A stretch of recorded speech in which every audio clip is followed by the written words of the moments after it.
Class teaching. Your own mind is God, the only God you will ever know or have. You will never need to go farther away to find God than your own mind. The intelligence of your own mind is the only man you will ever be. God and man, mind and intelligence, go on together in unity as one being forever. One verity, God, the one infinite manifestation. Deity, I am that I am. I am, being mind, intelligence.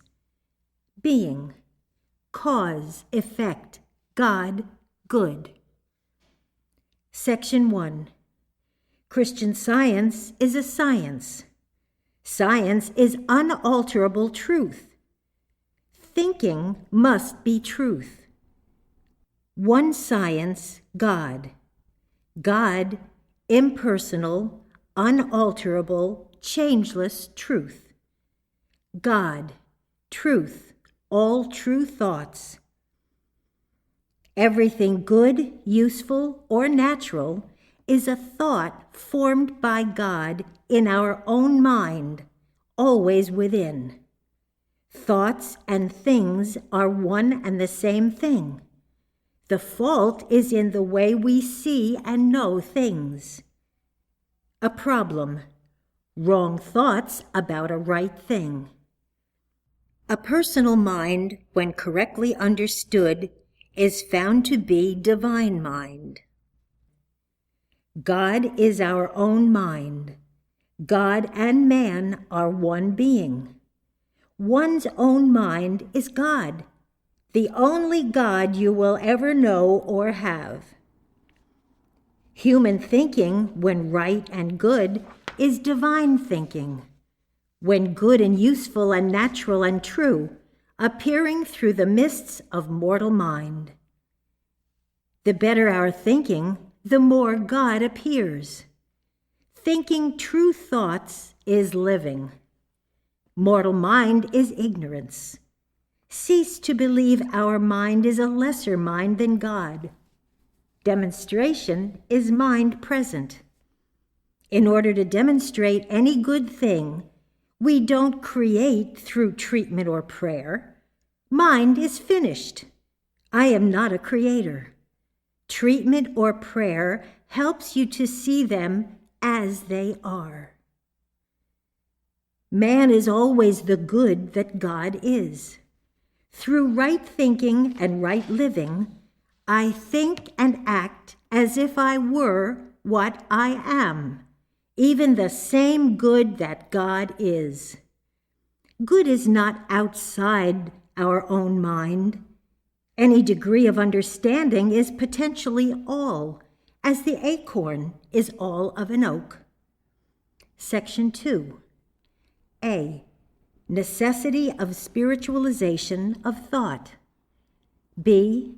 Individualization of divine science.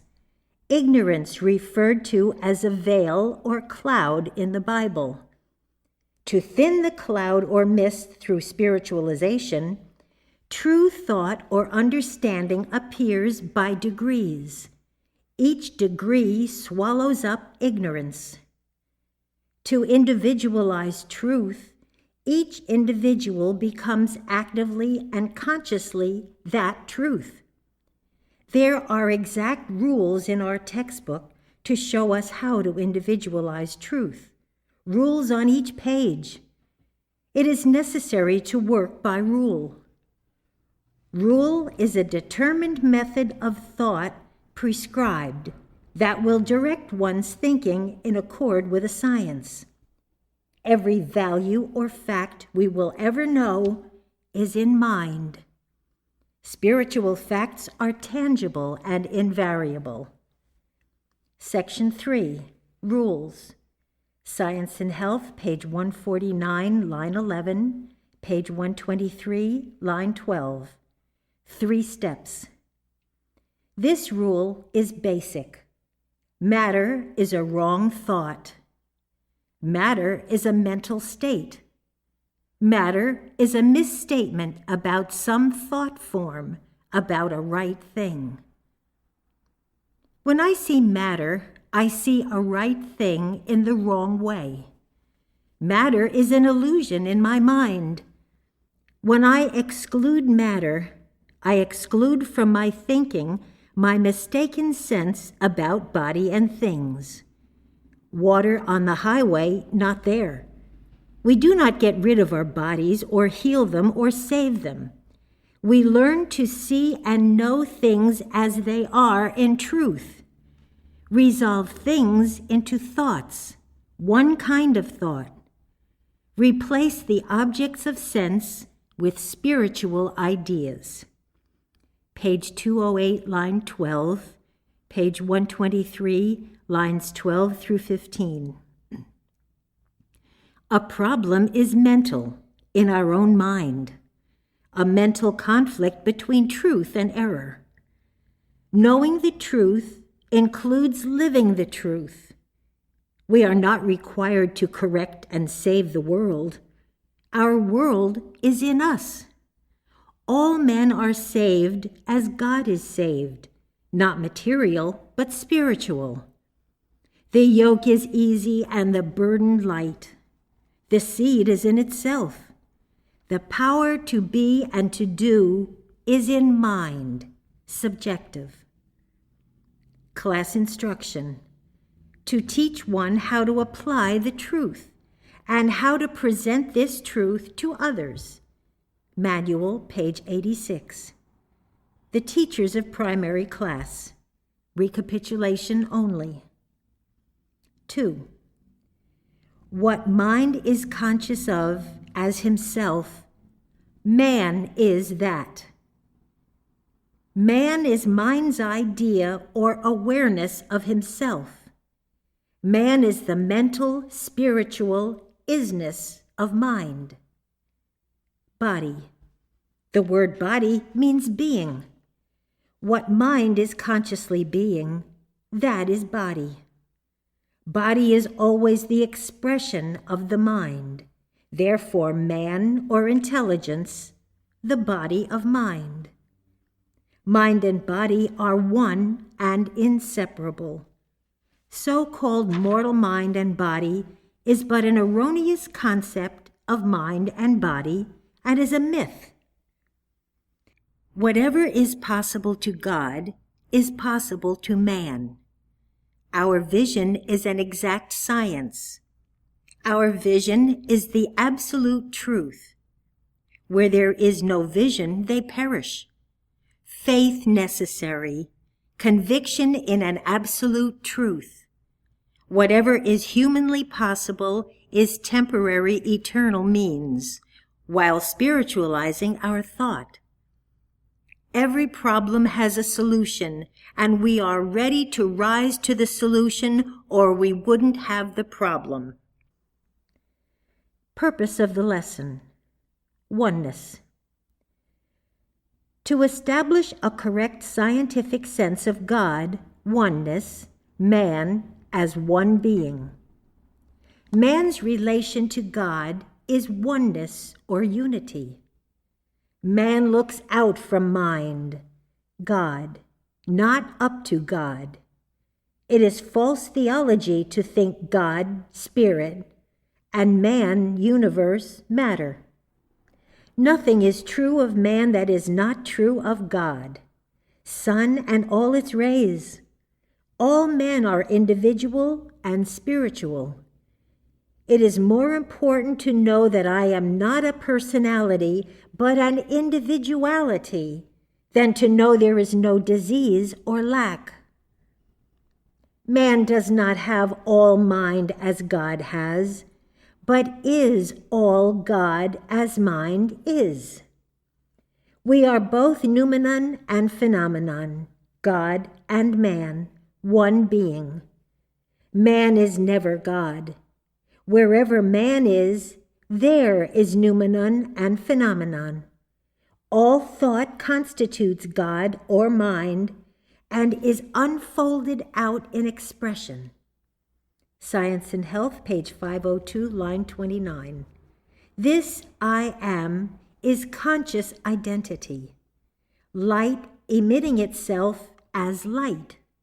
Strength admitting itself as strength.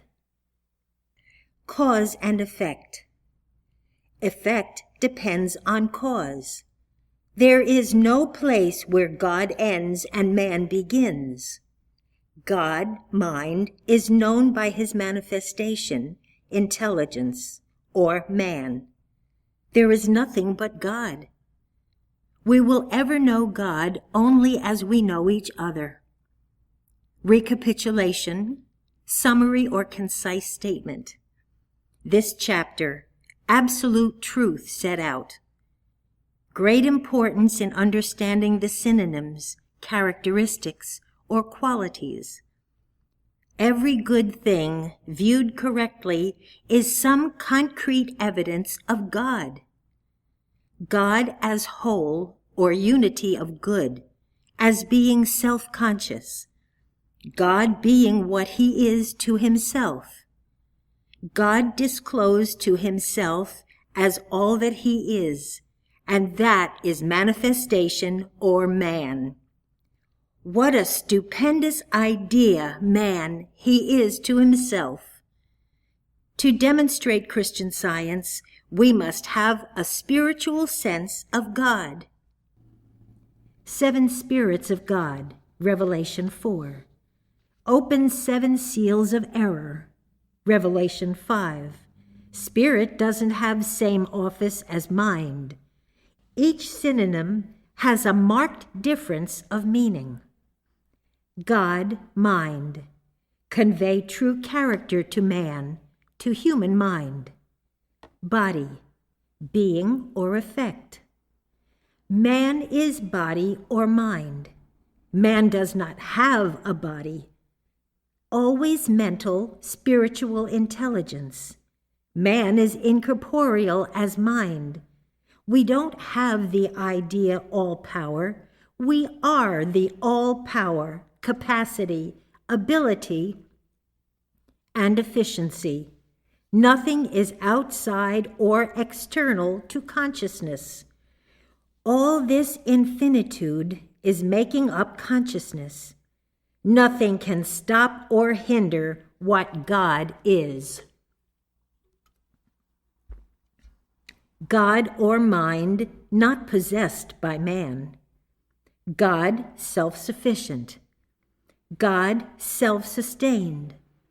God self-supported. God self-understood. All creation never material, always wholly mental and spiritual. Mind expressed as man is all there is to the universe. Each idea is an infinite idea. Creation always appears first as matter, things, finite sense, and bounded. Reality appears thus because of the mist. All so-called material things are mental, held in one's own mind. Then spiritual ideas. But all the time the one good reality. Every existing good and useful thing in the universe is a spiritual fact. We see them differently as we spiritualize our thought, not healing or restoring, but see them as they are in their true depict. Matter is a mistaken sense about some spiritual fact or value that is in this very place. When I see matter, I am seeing a spiritual fact in reversion. Anything I have or know humanly, I have because it exists at hand divinely right here. Keep your vision. We never destroy any material thing. Never destruction, always harmless, always true perception. Serpent to be proved harmless, not destroyed. Quote, take your young child down into Egypt and keep it there until it grows up. unquote, Mrs. Eddy said.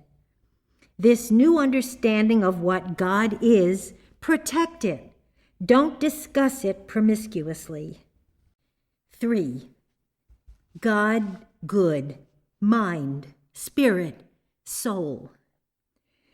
Everything in man's consciousness has its identity and reality in divine mind, God, good.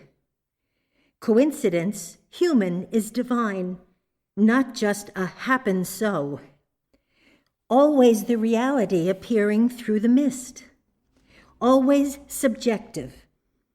The coincidence is always unfolded out into existence. Coincidence means the same thing at the same time, at the same place. Man, consciousness, cannot fail because God or good cannot fail, always remains the same. Right here is good consciously omnipresent. Don't try to outline reality. How vast is mind? How vast is man? How vast is body? Spirit, substance. Substance, not matter. Science and Health, page 93, line 21. Spirit as a proper noun. Not without form, as everything has its form, but without material accompaniments, as density, solidity, bounded or limited. Spirit, the substance of all things that exist right now. Earth is the same substance as heaven. Matter is never substantive.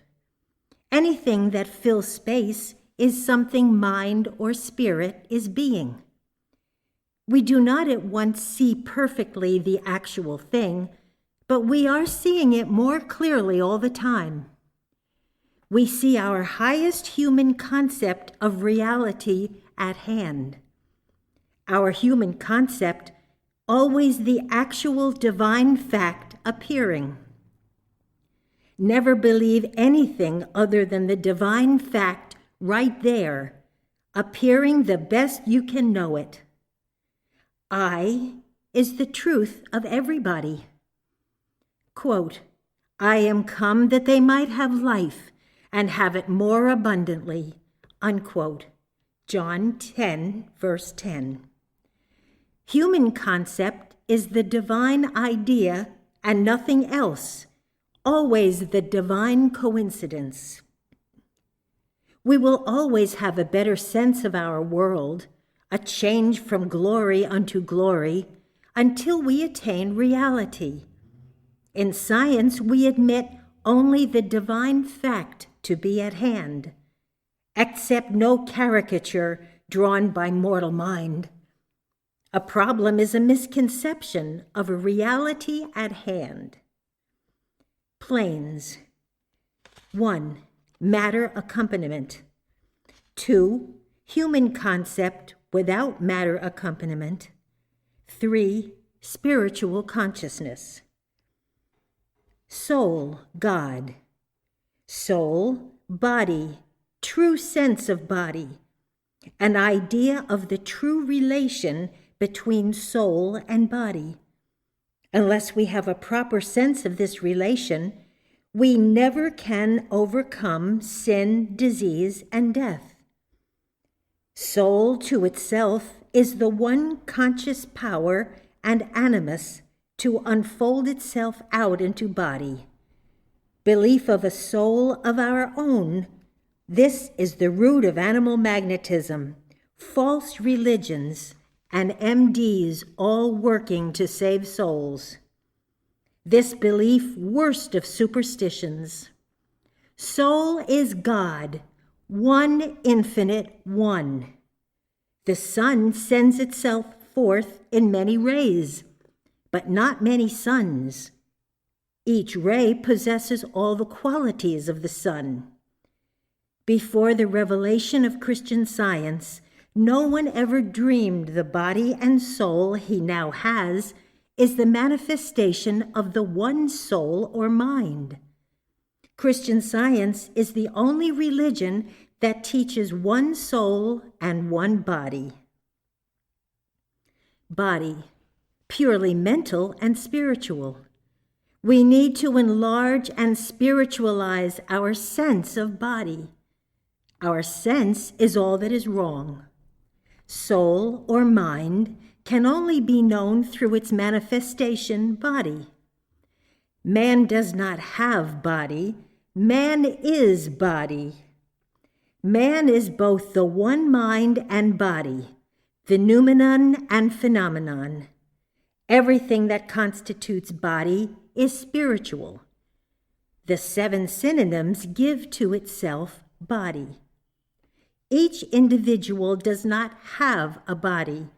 Each individual is body. The fact about body constitutes a treatment. Man, the embodiment of all right ideas. The first truth or principle we need to understand is the coincidence that exists between the human and the divine, is the same thing at the same place at the same time. A true humanhood visible according to our comprehension. This body here was never born and will never die. Always remember the coincidence between the divine and the human. One has only to turn from false sense to see body as consciousness. The human feminine and masculine qualities are the very life of the divine. All function is the divine mind functioning. It is mind that hears, sees, feels, tastes, and smells. The human 5 senses are the divine. They cannot fail. Because God is all-knowing, all-seeing, all-hearing, etc., subjectively unfolded out in the best we can see it. As more of God's thoughts are unfolded out in our experience, we have the true humanhood. Mrs. Eddy speaks of the divine fact more perfectly understood, may appear as an improved belief, but it is our present world inside our consciousness. Must not think of body as material and want to get rid of it. We want to see our bodies as they are. My humanhood, when correctly viewed, is the presence of God. Anything we are conscious of as good and useful, we do not get rid of. Humanhood. Unity of Good, page 49, line 8, quote, "The more I understand true humanhood, the more I see it to be sinless, as ignorant of sin as is the perfect maker," unquote. Section 4. We do not spiritualize man or the organs of the body or anything, but we spiritualize our thoughts about man and things. Things are not what they seem. They are figures of the true. If our faith were more simple, we would see them as they are, expressions of the divine in forms that we call matter. It is possible for us to see and feel only the contents of our own mind. Neither you nor I are living life, but conscious life is living eternally as you and as I.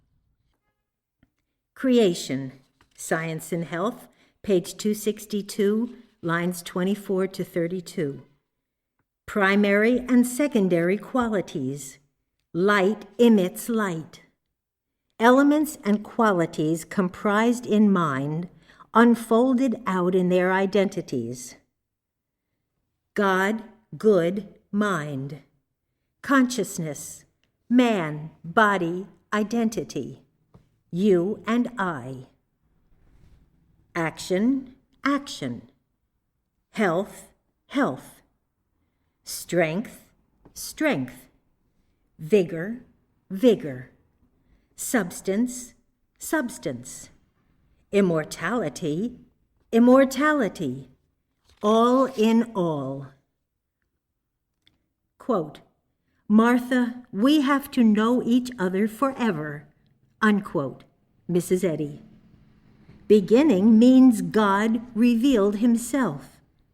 God is my mind. Whatever is in my body is as God is, my mind is. Vast difference between what is and what we believe. Jesus expressed true humanhood at the time of the ascension. Mind and body are one being. What the primary elements are consciously being, that is body, emanating forth from the divine mind. Just one body, and the one body is everybody's body. No matter what our present state of humanhood seems to be, we must give it its true value. We must think and act as if we were what we are. What appears as improvement or improved belief is the divine fact more clearly understood. Present humanhood not mortal, the I am right here, unfolded out in its true expressions. Everything must have body, expression, concrete expression. Mind always manifesting body. My human health or experience identified God. My present health subjectively as God, sameness or oneness. Mind maintains its own identities. Identity appears first a true humanhood, then a real thing. God can't be separated from his identity. Body is essential. Reflection. Image always gives back to me just what I am. A reflection always receives. A reflection always gives back in a mirror. The mirror receives everything of you and gives back what you are. The body I have now must be the real body. My present state of mind must be corrected in my present concept. Always begin with my mind, never body. It must correct itself if it sees anything wrong. I do this correcting by knowing what mind is, God. Science and Health, page 400, lines 20 and 23. I do everything to my body with my mind. Mind governs my present body. The body I have now is God's body, and I will always have a body, God's body. The actual active qualities that comprise God are our body. If we believe our present bodies are mortal and material, we will come under decadence and death. Principle and love, same meaning. Principle, that from which all things proceed, from which everything is the outcome. Each one of us proceeds from divine principle, love. God loves as the sun shines.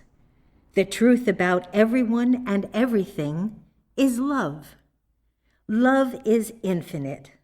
No condemnation. Be tolerant. The realization that love is infinite heals. Life. Life, Retrospection and Introspection, page 59. Quote, life is a term, unquote, eternally conscious, always consciously living as all the qualities of good.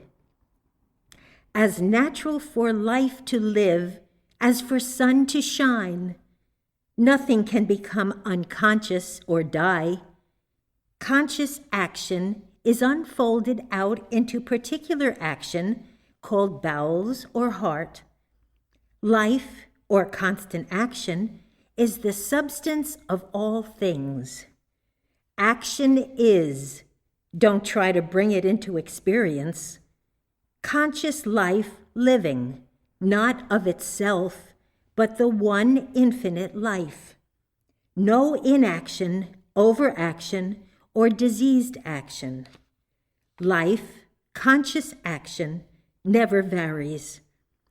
All things are eternal. Then conscious eternity is here now.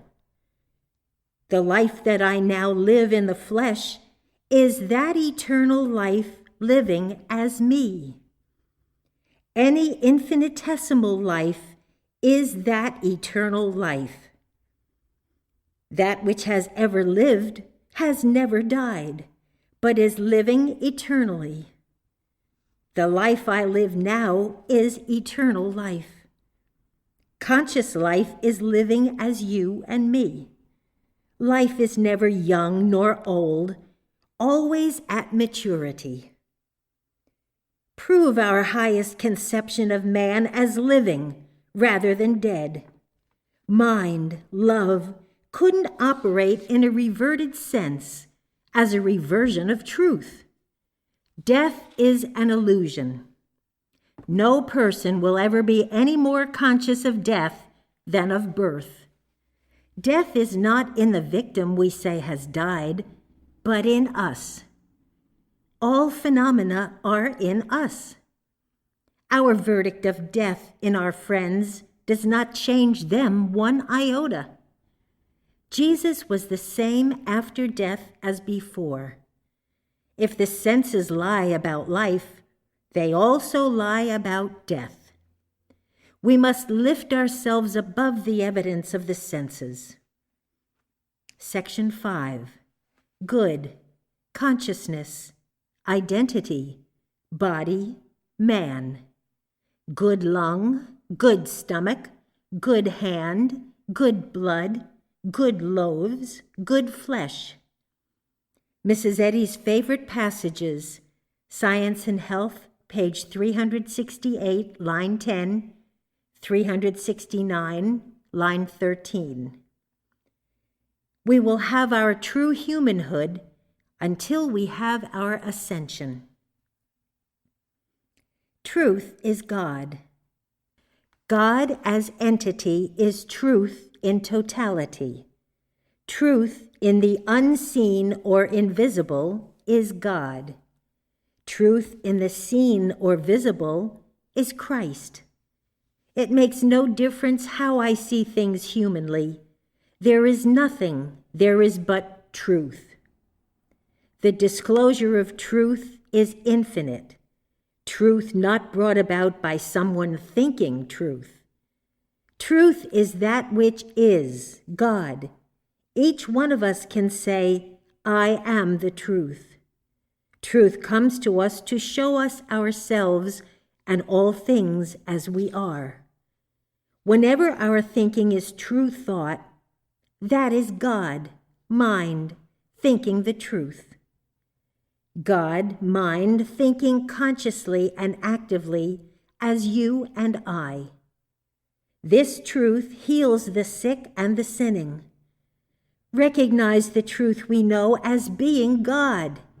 If we really know the truth, we are living the truth, because knowing includes living the truth.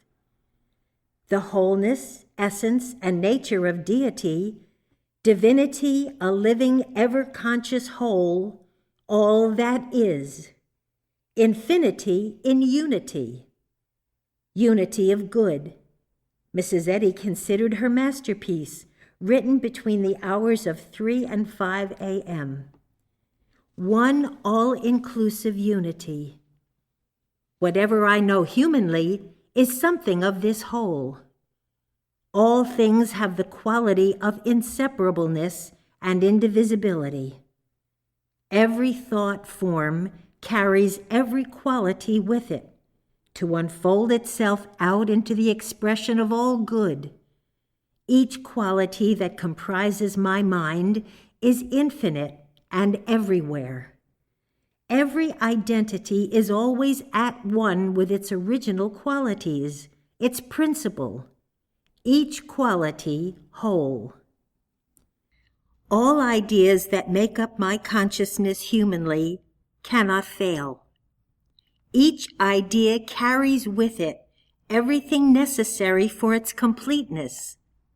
If God gives me a home, all that is necessary to maintain it goes with it. The great unity of conscious good and its identity, man, is here, present, now. There is no place where infinite good is not present, the substance and being of us, no one separate from the oneness and wholeness. Nature and character of deity. That which is natural. In its true sense, nature is deity. Deity or nature unfolds itself out in all phenomena and all material things. It does not create or produce. Miscellaneous Writings, page 217, line 13, page 331, line 25.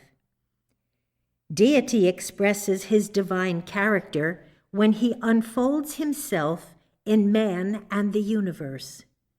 Character of deity, eternal perfection. Creation is finished, forever intact. All the good I know humanly is the divine fact present. Not one thing in the universe has ever failed, been lost, or died. Essence of deity. The essence of any particular thing is the essential qualities of that particular thing, which give it character and substance. Wetness is the character of water. Life, omniaction, to be deity. Immortality, to be deity. Consciousness or intelligence is the character of God or mind, the essential characteristics. Everything that comprises God is consciousness or intelligence. Every atom of himself is conscious. We can never go farther back than consciousness or intelligence, which is the essence of God and man. Unity of Good, page 24, line 12, quote, "All consciousness is mind," unquote. Each individual has as his essence, substance, or character the one individual essence, substance, intelligence, or character. Each must feel the contents of his one consciousness. When one sees another, he sees only himself and his own concept of another. One judges everyone and everything according to his illumined or unillumined state of consciousness. Science and Health, page 573, line 5. When one sees water, he doesn't see hydrogen and oxygen, the unseen qualities that make up water, H2O, but the seen expression, water.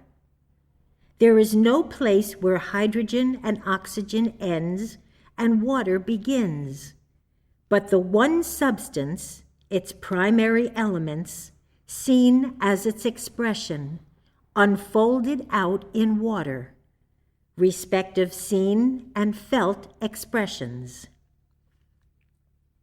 No place where unseen qualities end and human begin, but the same divine character. The seen is the unseen, and the unseen is the seen or deity, just one. Science and Health, page 512, line 21.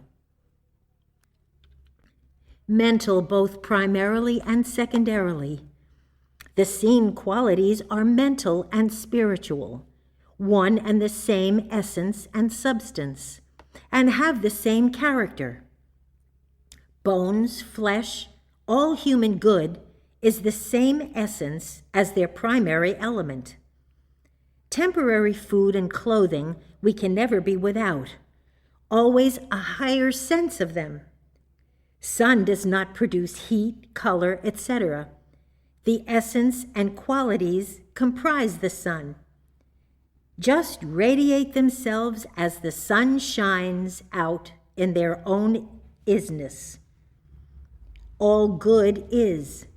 Good is finished in the primary and in the secondary, seen and unseen. We need to recognize all good as the one good. We have an infinity of human good because all good is infinite. Science and Health, page 275. Wherever we see the attributes, humanity expresses wisdom. Humanity expresses justice. Humanity expresses mercy. Quote, God or wisdom would appear to me humanly as whatever is considered the highest human sense of what is right and best to do under the present human circumstances. Unquote. Mrs. Eddy. If doubtful, wait for wisdom to show you the way. Justice gives us most concern humanly. Study in concordance. Our human consciousness, when correctly understood, will be found as the real and only one, continued out in all the attributes that constitute man. Mind walking, the conscious idea walking, coincident with the divine, one and the same, knowing that soul, God, the great able to do, going on as man. No idea or experience known humanly ever needs to be corrected. It only needs to be understood. It is in unity with its whole forever. We have been educated in false belief. We have taken walking, breathing, sleeping, etc. out of soul and put them in matter, in illusion. Put them in man as their source. Material, personal man is belief only. Scientific man and his maker are here. Study chapter on recapitulation. Principle and its idea is one. Science and Health, page 465, line 17. Principle and its idea is one. This one is God, omnipotent, omniscient, omnipresent being. His reflection is man and the universe. 1. There is no statement in the universe that means so much as this one. Principle and its idea is one. God and his idea of himself, man and the universe, is one. Not man having an idea of God, but God has an idea of himself, and that idea is man and the universe. God, principle, unfolds itself out in all ideas, man and the universe, just as the principle of music is unfolded out in its tones. Mind sees all it is through its reflection or idea of itself. Principle is conscious. He has the awareness of all he himself is as man and the universe. One, not two. Our awareness of all of ourself is one, not making another one. Our awareness of ourself, working or sitting, does not make another one. It is just the I. The entire Christian Science movement is for the purpose of showing the universe saved in consciousness. 2. Say just God. Think how God is to himself, one, conscious, all good. There is nothing beside him or outside of him. Quote, the Lord, there is none else beside him, unquote. Deuteronomy 4, verse 35. The Lord, God's idea of himself. God, being there as he is to himself, there couldn't be anything wrong. What God is consciously being, that is what I am. There is nothing here but God, all good. 3. Omnipotent, omniscient, omnipresent being. Omnipotent, God known to himself, or has an idea of himself as all-knowing being. God is omnipotent, all power. Man is omnipotence. The idea all the power there will ever be. There is power, ability, capacity, and capability in man as idea of all power. Jesus said, "All power is given unto me," because the idea is one with its divine principle. Omniscience, man, all-knowing, all that is going on. Omnipresence, man. 4. His reflection is man and the universe.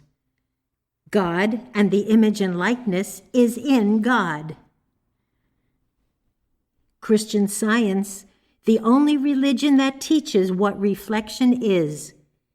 God is responsible for what man is. Image never another one. Man never another than God. We see ourself in a mirror because of our idea of ourself. God or being can only know himself by means of man and the universe. Man and the universe, the fact of God or being. Thus, the compound idea of himself is forever an established being. This reflection always responds and corresponds to what God is to himself.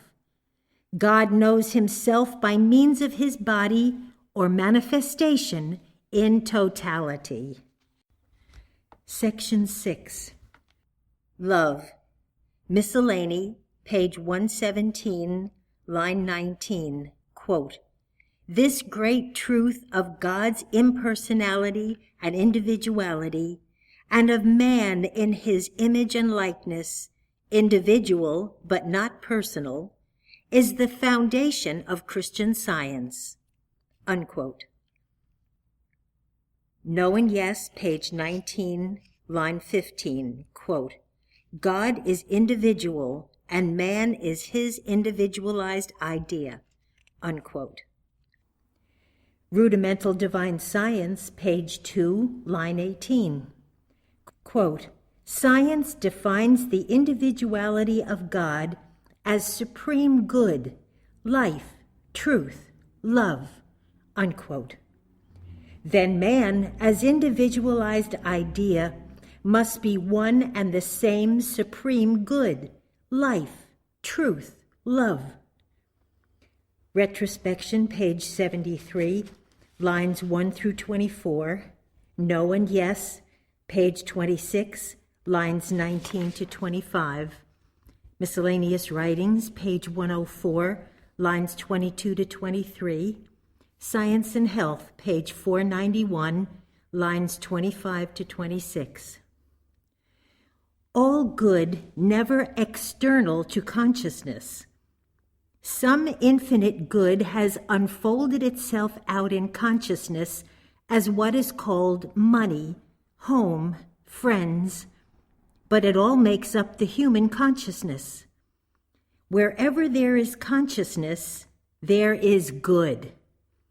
Everything is in consciousness, available all the time. There can never be anything absent from consciousness. Only false belief renders some things obscure. It is educated false belief that seems to obscure anything. Evil belief is false belief. God in our consciousness is abundance. We are the good that mind consciously is. Mind unfolded itself out into good as man. We are the good that God is. The very fact that we exist is the fact that we exist as that good. We must surrender the false beliefs that are obscuring our reality. We must surrender it by degrees as we understand the true. We must turn from the lie to the truth of being. Absolute surrender of the false belief results in the miracle, what appears as the miracle to others. But the miracle was the thing always true and at hand. Insufficiency, a tormentor, never an actual condition, always a false belief.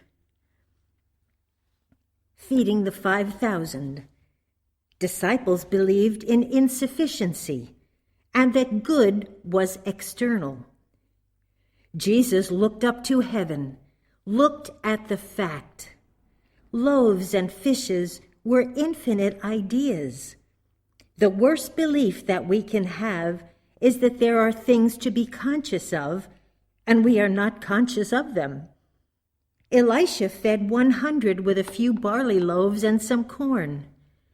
All good and useful things were already available in his consciousness and in everybody's consciousness. We can continuously use the number 2 and never use it up. Where do we look for our good? In consciousness.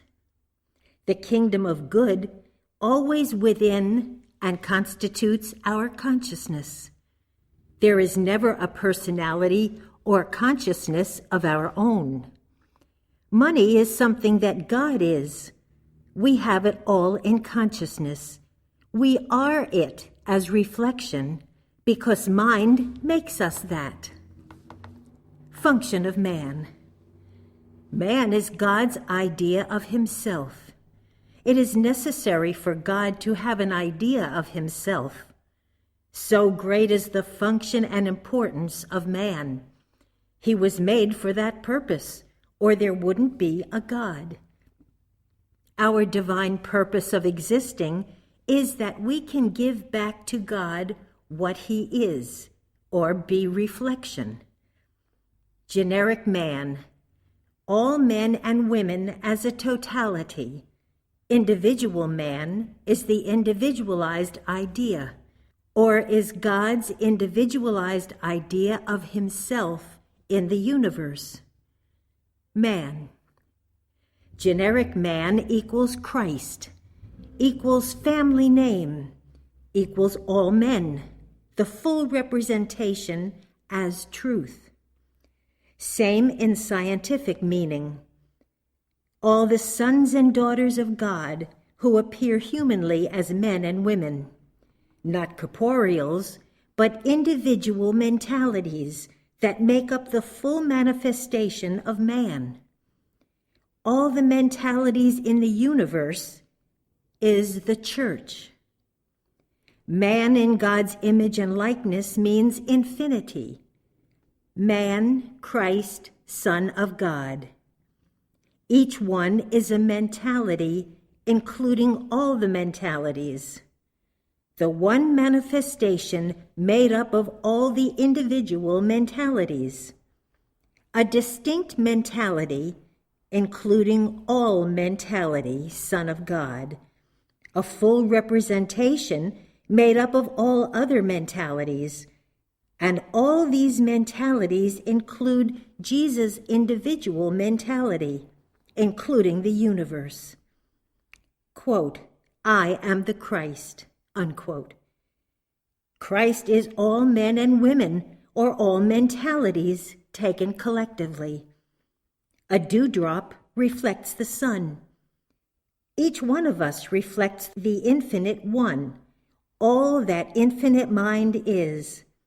Each one of us reflects the one Christ, but not Christ's many or many suns, where each dewdrop reflects the entire sun. Rose, Christ. All petals stand for generic man or Christ. Each petal stands for individual man. Each petal as a mentality. Christ is truth in totality. Each petal is the rose life itself. At each petal point, that rose life is conscious of itself. Where God is self-conscious, there is all good.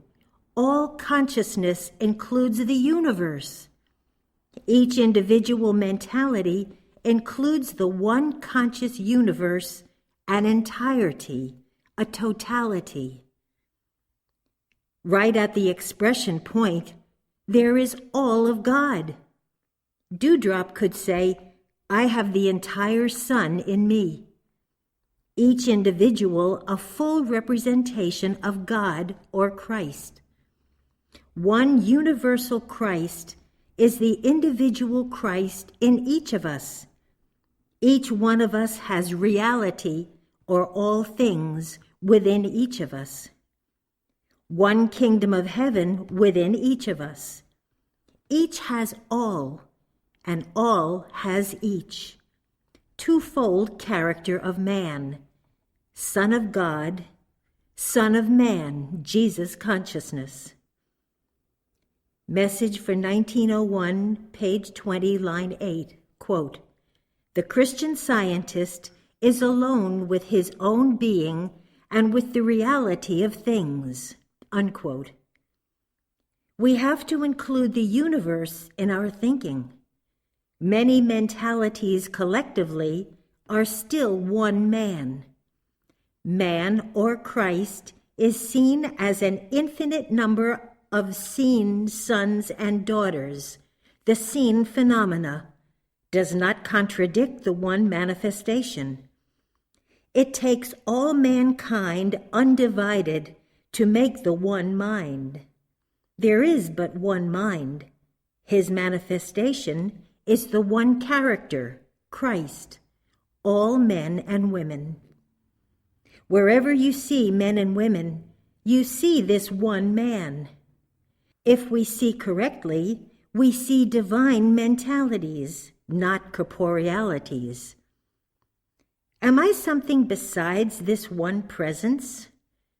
An infinite mentality, including all other mentalities. There is just one, but each one of us has that one. We can't keep it from unfolding, as it is the nature and character of truth to unfold. Individual man is different from an individual, a physical personality. In science, individual man is like God, identical with God. Individuality means infinite.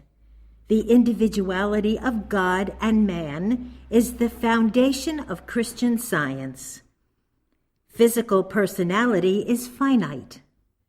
Man is actively and consciously the same supreme infinite good that God is.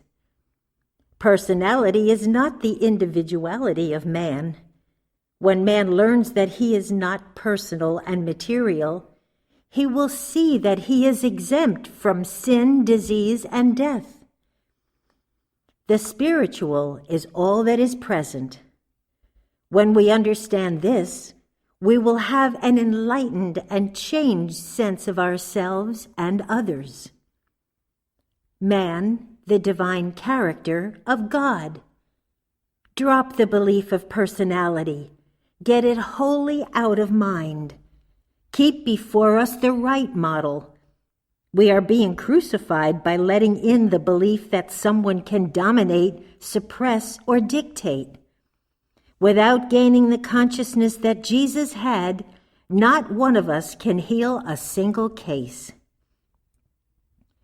Individuality, man's infinity. The practical sense of individuality. We believe, false belief, that the other fellow can keep us from expressing our individuality. But we are all the one life unfolded out. Each one, God doing and being. man's individuality and identity. Actively and consciously showing forth all the qualities of God in a particular expression. Individuality in both God and man would be the same, infinity. All primary qualities make God an entity, so man is the conscious identity of what God is. Inherently, all men, sons and daughters of God, are alike. Yet there is a way that each child of God differs from every other child of God, entirely different in expression. One life and substance rolled out in expression. Because God's body is infinity, man is infinite. God never twice alike. Author of a book, thought out characters, his own mind expressed in different expressions. In the book of life, there is just one with his infinite expressions. Each character is an infinite expression of the mind of the author. God wouldn't be perfect or complete without each of us, or consciousness. These characters in the book do not think or do things of themselves.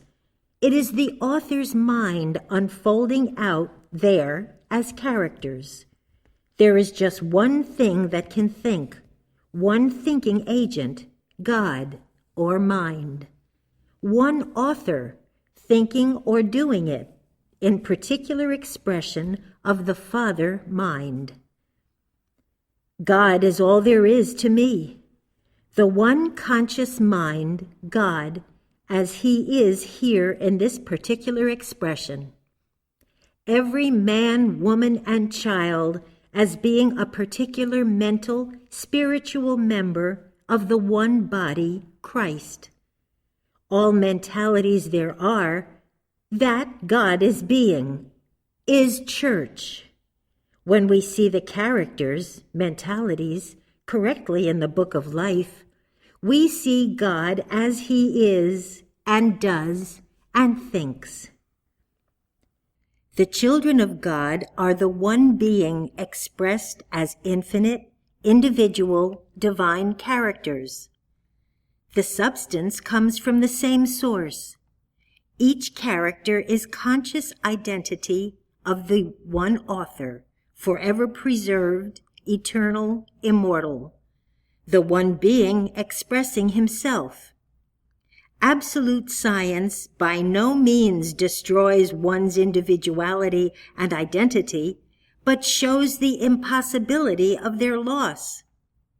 Jesus demonstrated for us individual man, his divine reality, proved to be immortal.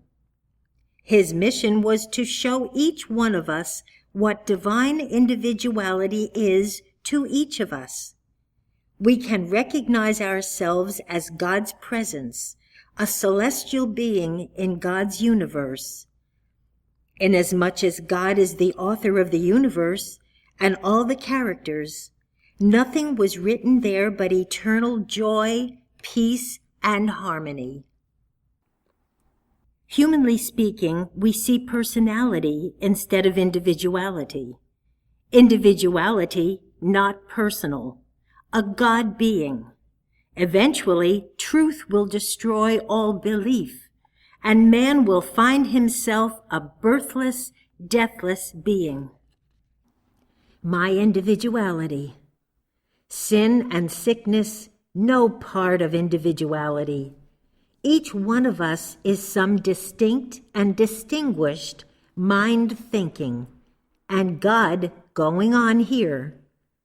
That each one of us is independent of every other expression of mind thinking or God being, absolutely governed by the God mind, not only what I am, but what everyone else is, unfolding out. 1 Corinthians chapter 12, verses 4 through 31. From God proceeds all individuality, all being. We are all one infinity, one reality, but we have an individual sense of life, life as one being. There is a law of God that cannot be set aside.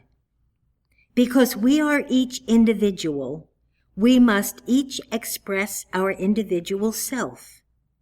Each has a calling. No one else can fill it. You cannot do another's work. Neither can another do the work that you should do. We are all the fulfillment of God's great plan. We are distinct in this plan. There must be infinity. The God of individual being must be allowed self-expression. No individual can do a thing of himself. Let our self be God glorifying himself, is myself, expressed as my individuality. Let him fulfill his divine plan and purpose. One source, one cause, one origin. This one is God. With what rejoicing we should live, because he lives. Quote, did you but know the sublimity of your hope, the infinite capacity of your being, the grandeur of your outlook, you would let error kill itself. Error comes to you for life, and you give it all the life it has. Unquote. Mary Baker Eddy, Christian Science Journal, 1912, article, No Evil Power. What destroys error? Quote, disbelief in error destroys error. Unquote. Science and Health, page 346, line 15. Evil belief, animal magnetism, mental malpractice, Roman Catholicism. Overcome the belief that there can be so much to be overcome. Animal magnetism is a wrong sense of mind and body makeup of a person. The only action there is the action of the one mind. The one substance and essence is the substance and essence of the one mind and body. Truth is infinite. Besides truth, there is nothing else. If a thing doesn't measure up to truth, it doesn't exist. Handling animal magnetism is disposing of something I believe to be true. Just taking care of my false beliefs. If I knew all truth, I would wipe out all beliefs. We get truth as we dispel ignorance. As long as we believe something to be true that isn't true, we need to be freed from the belief that there are many minds and bodies. Science and Health, page 472, line 26. Christian Science was revealed to Mrs. Eddy as a scientific way to dissolve belief. If I make an unreality or belief real, then belief becomes a reality to me. We have been educated to believe that to be true, which is not true. The primary belief to be handled is the belief that man is a personality. The personal sense of ourselves and others is unreal. Man is image, wholly unlike a person or mortal. A false belief of personality is robbing us of our birthright. The false sense of personality seems to be a medium for seeing sins, disease, and death. It is necessary to supplant this false sense with the spiritual fact of man. Back of all appearances lies reality, all there actually is. Rid ourselves of this false sense of self and others by replacing with the truth about man or the Christ. Do this renewing by degrees. This supplants and replaces in consciousness, and I gradually find myself here, as I always have been, and the accompanying personality and mortality dissolves. Personal sense is like a shadow. Sufficient light or truth always takes up the shadow. I substitute for the belief of a finite mind and body the real body. As we understand that which is not disappears. Man is infinite and lives throughout all space. Man is all-inclusive consciousness. Science and Health, page 293, line 6. When we rid ourselves of mortal mind and body, we do not get rid of something, just a belief of a false representative of man. Personally, I do not try to get rid of even a belief. Mind is my intelligence. Understanding is my real self. Christ or truth is my real self. Evil, not from body, but from mortal mind. Body never acts. All evil formed by mortal mind. Science and Health, page 393, line 4. We never correct the body. Mortal mind projects these false beliefs, then feels and sees its own self-deception. Always turn from body or matter and recognize that in belief, it is mortal mind that is being all these beliefs. Handling animal magnetism is taking all sense of pain or stress away from the body. Take the ailment out of the body. Omniaction is all the action there is, and it is normal, and God right there can't be less than harmonious and perfect. Science and Health, page 114, lines 12 through 17 and 29 to 31. There is a belief that mortal mind strata can be both good and evil. Evil of every kind and nature has neither power nor reality, not in the universe of infinite good. Get rid of the belief that evil is something to be healed or destroyed. Handle mental malpractice in myself at the point of consciousness. It is within myself that I blot out the belief that evil is in anyone's consciousness.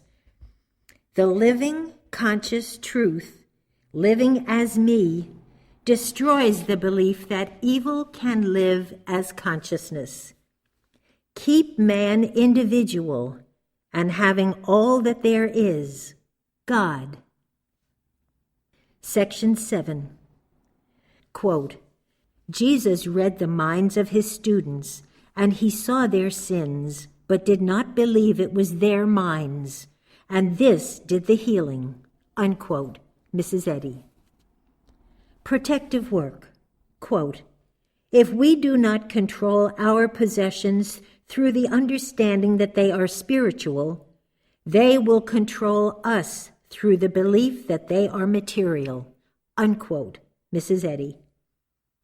All is love, and thoughts of hate and malice are not living because they have no life or motivating power by which to reach me or to reach my destination. Malicious animal magnetism and mental malpractice. The Christian Science religion is the only religion that handles malicious animal magnetism and mental malpractice. It replaces mortal consciousness, the belief that man is mortal and is person, with the truth that man is immortal and impersonal. There is something right here that is man, and it is not personal. The truth about God and man has entered the consciousness of man. A personality is the reversion of man.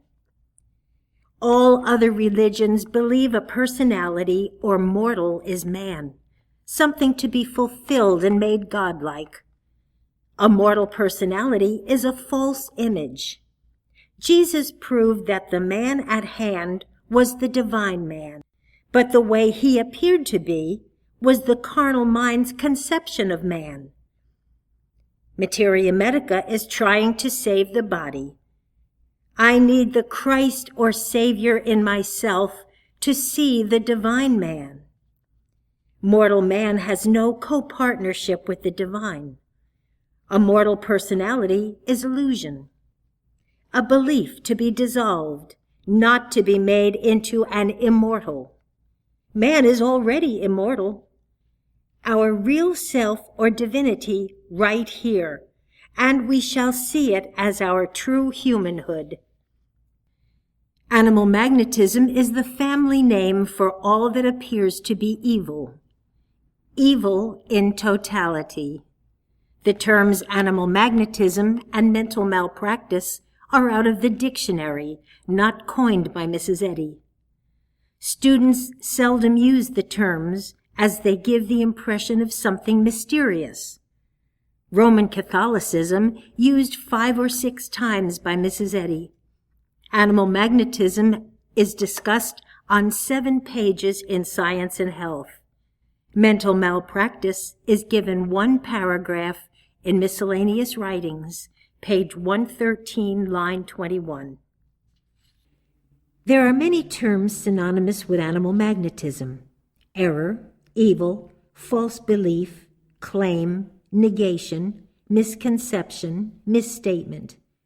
We need to be specific when talking to young students. Help the patient to see that he is being governed by God instead of some belief. And this is the truth that makes free. Animal magnetism is the supposititious opposite of everything in divine consciousness. We handle it in our own consciousness. It is no more Christianly scientific to see disease than to experience it. When I see another, I see only myself. Must be that here which can see it. Same one, mortal mind. One evil, and that one only in belief. The lie about infinite good is animal magnetism. Never handle animal magnetism personally.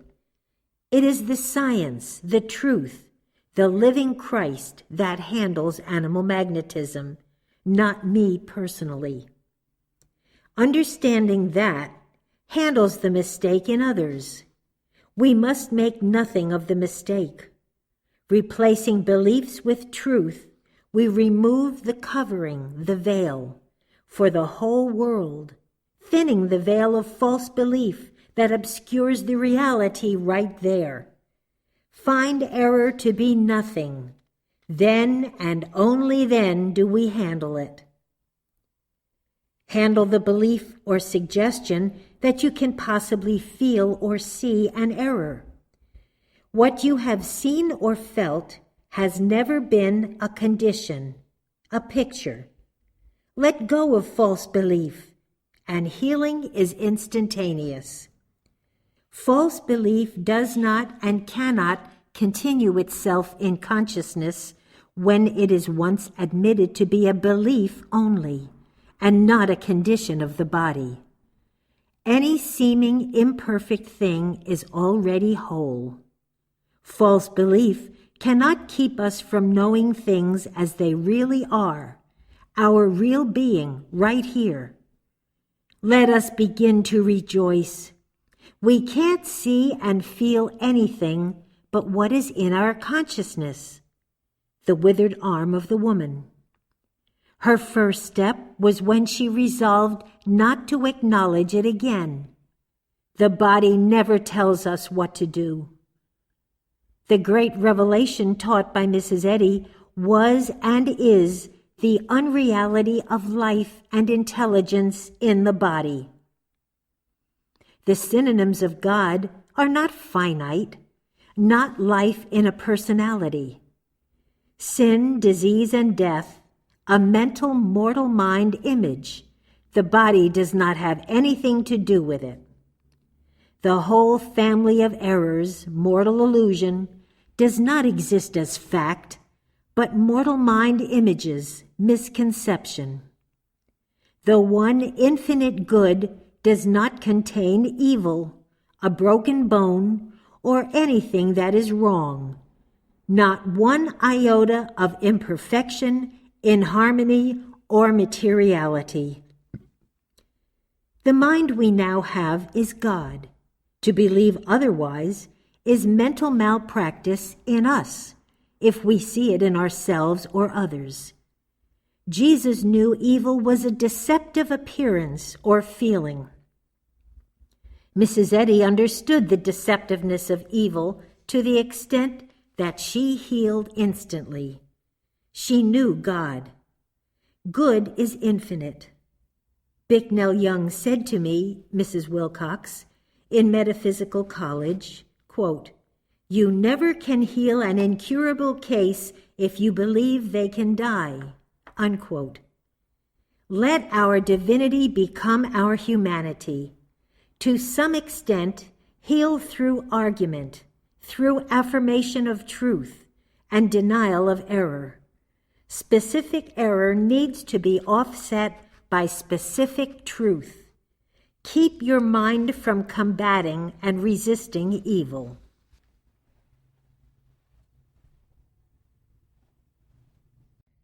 Mental malpractice. It is not body, but mind we handle. Persons believe the mind of a personality is the center of a thought force and can harm another. It is all in the object mortal mind calls personality. No one else can harm us.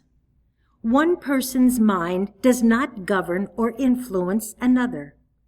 There is no transference of mortal thought. Each one responsible for his own beliefs.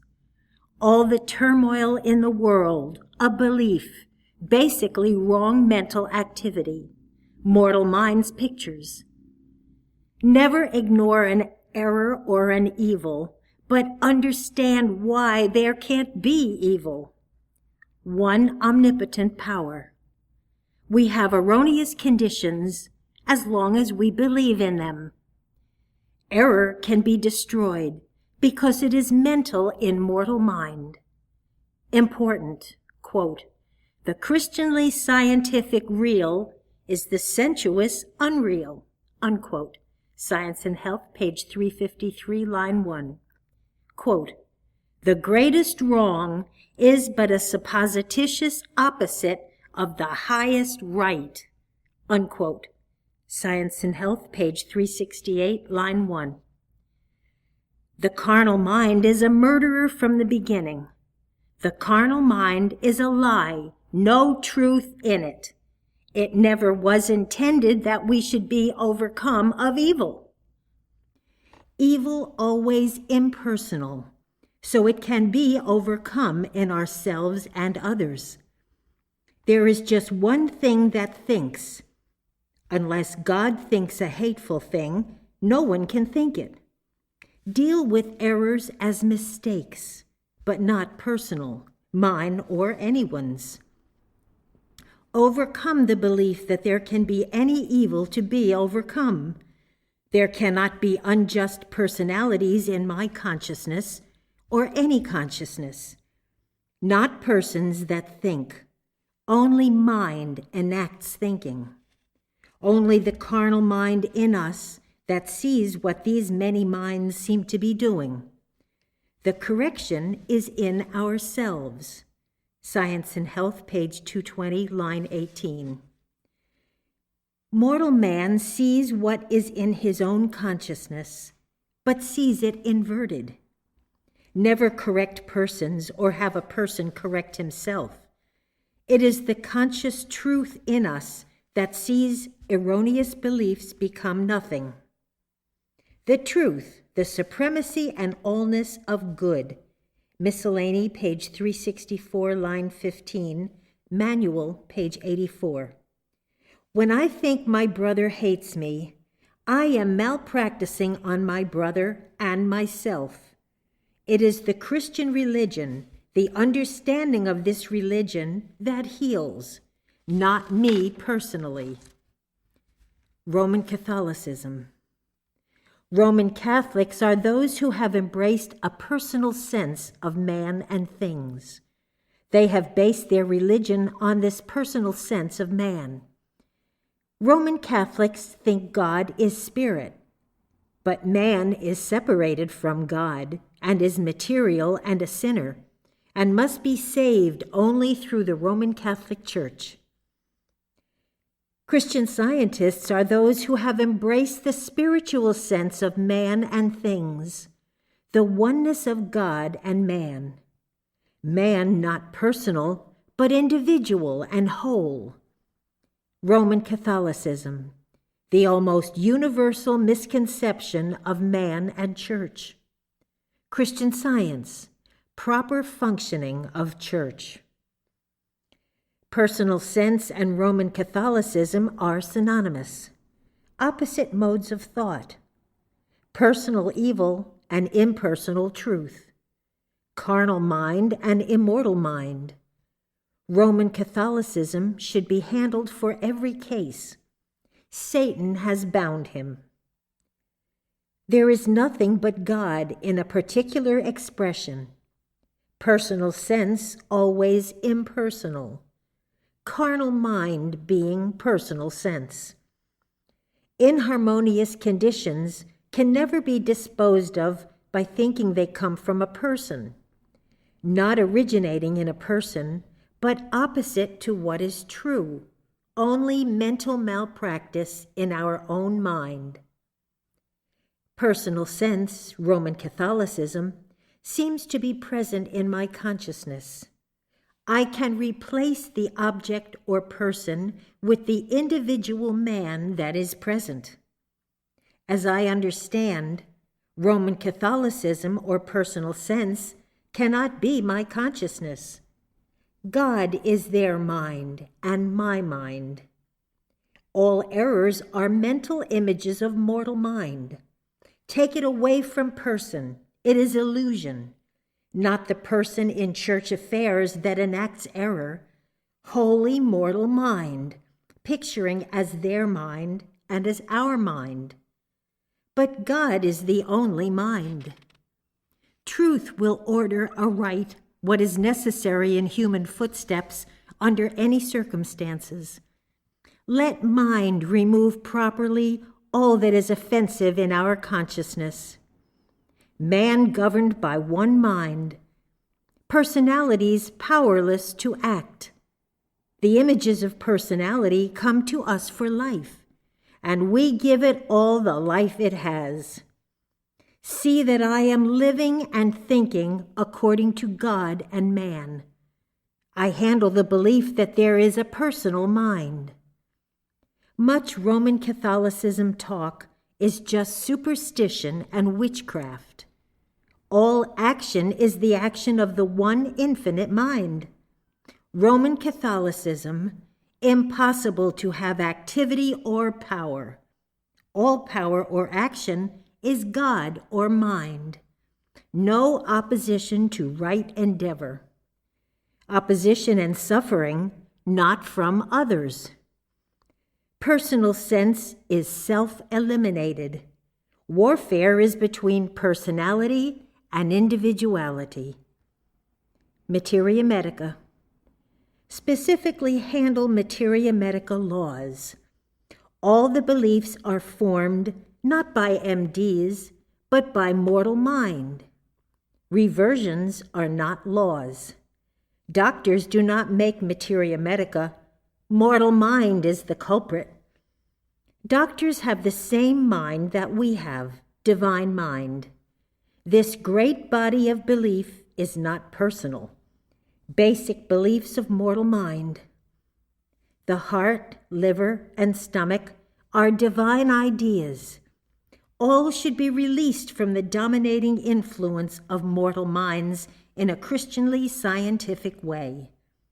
Doctors, nurses, and Christian Scientists are at no time exempt from the one and only law and influence there is, divine mind.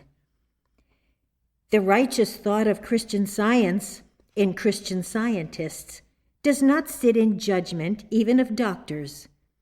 Doctors accept mortal mind's classification. But in reality, there is no disease in spirit. We need to be so filled with the righteous thought of Christian Science that we can nullify the error at the point of consciousness. Doctors, nurses, patients are not external to ourselves. Our redemption from materia medica is to loose doctors. Bind mortal mind until it ceases to function as materia medica. Mind, the great able to do all things. Roman Catholicism, wholly a personal sense of man and a material sense of church. Personal sense cannot dominate in our consciousness. All malpractice is mental. No power or presence but God. Healing. Science and Health, page 493, line 17.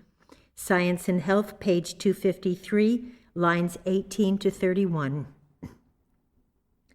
Sometimes healing in Christian Science almost drops to the level of materia medica.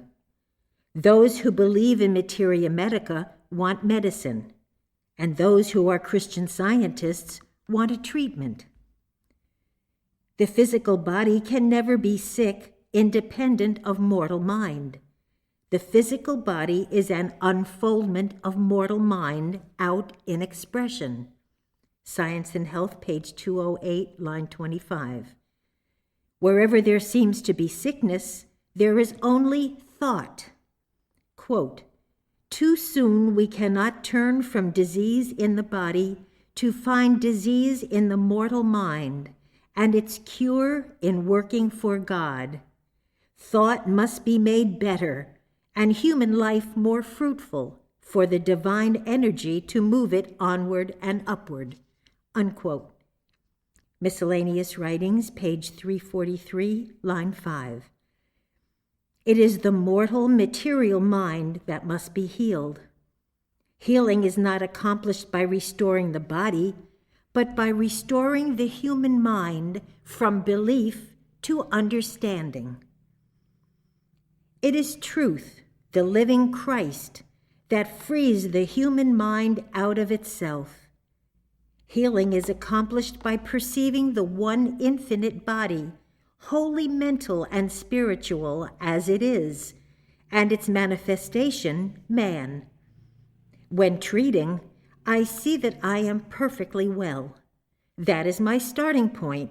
God is right there, mind and body in particular expression. As this is actually consciously my mind, that understanding swallows up the beliefs that mortal mind is present. What is called another is only oneself. Everybody already whole. Those who seem to be in an inharmonious state of mind or body, they believe that they need healing, but they do not need healing, but an understanding that they are already whole. What we really need is no healing, but an awakening to the fact that we are changeless being, having the substance of spirit. We need to awaken to see that we accept this true fact of being as true now. Express it in true thinking and living. Healing is not accomplished by making someone or something whole, but by seeing that they are already whole. Healing is not a scientifically correct word, but for lack of a better one, we have to use it. It is not a good word, so keep your thought right about it. Jesus had a true concept of man, the man he always saw, man in God's own image and likeness. He did not see a diseased man, a mortal man. He saw the reality that lies behind all appearances. In this reality, he saw the omnipresence of God, and this destroyed the belief of disease in the consciousness of the diseased man.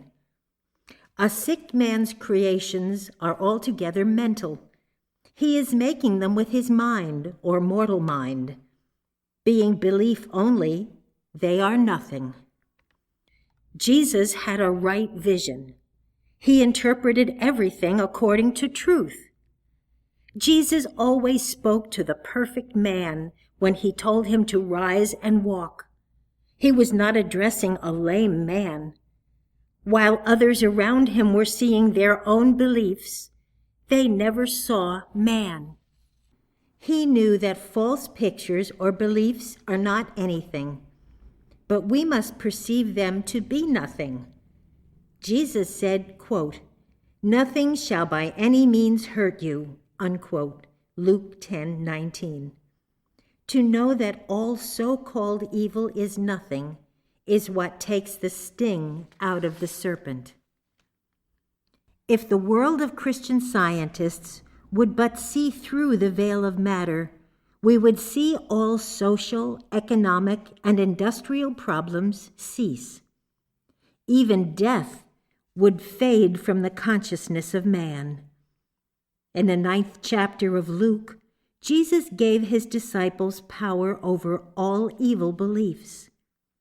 Healing was a primary requirement of his followers. When we have become the divine character, actively and consciously, we will do as he did. The Christian Science movement is founded on a foundation of Christian healing. The healing is purely mental and spiritual. Science and Health, page XI, line 9. Quote, "The physical healing," unquote. Christian Science is spiritual healing, and its outward effect is seen in the physical body and in the transformed character. The human body does not need healing, but the mental must be adjusted to correct the trouble. 2 modes of healing. 1.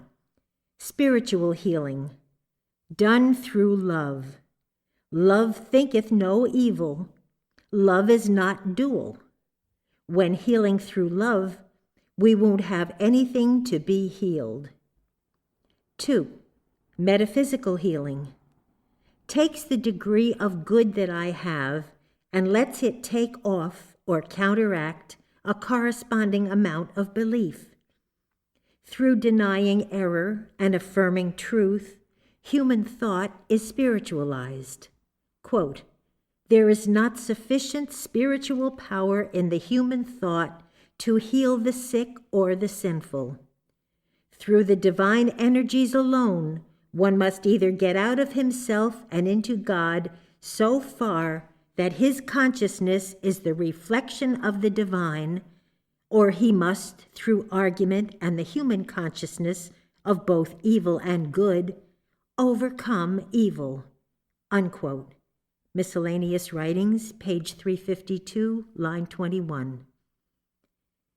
Mrs. Eddy has handled every phase of mortal mind for us in her published works, really just in the 1-chapter Christian Science Practice. Sometimes an analysis of error is necessary, but the fewer times we rehearse the error, the better. Admitting an error produces the picture going on. The admission of the presence of error is all there is to the problem. Admitting there is something besides God, a time when there was a person or channel to have it. When analyzing error, it is to reject the false claim. In the analysis of error, great faults of character are sometimes revealed. It is just to uncover these things as nothing. Uncover only to disappear, should be denied as the pain is denied. Delay in recovery is often due to a fault in the patient that he is holding on to, ignorantly or stubbornly. Not personally, but ignorantly. But ignorance must be overcome to obtain harmony. All these errors are but false beliefs. Don't let us build them up.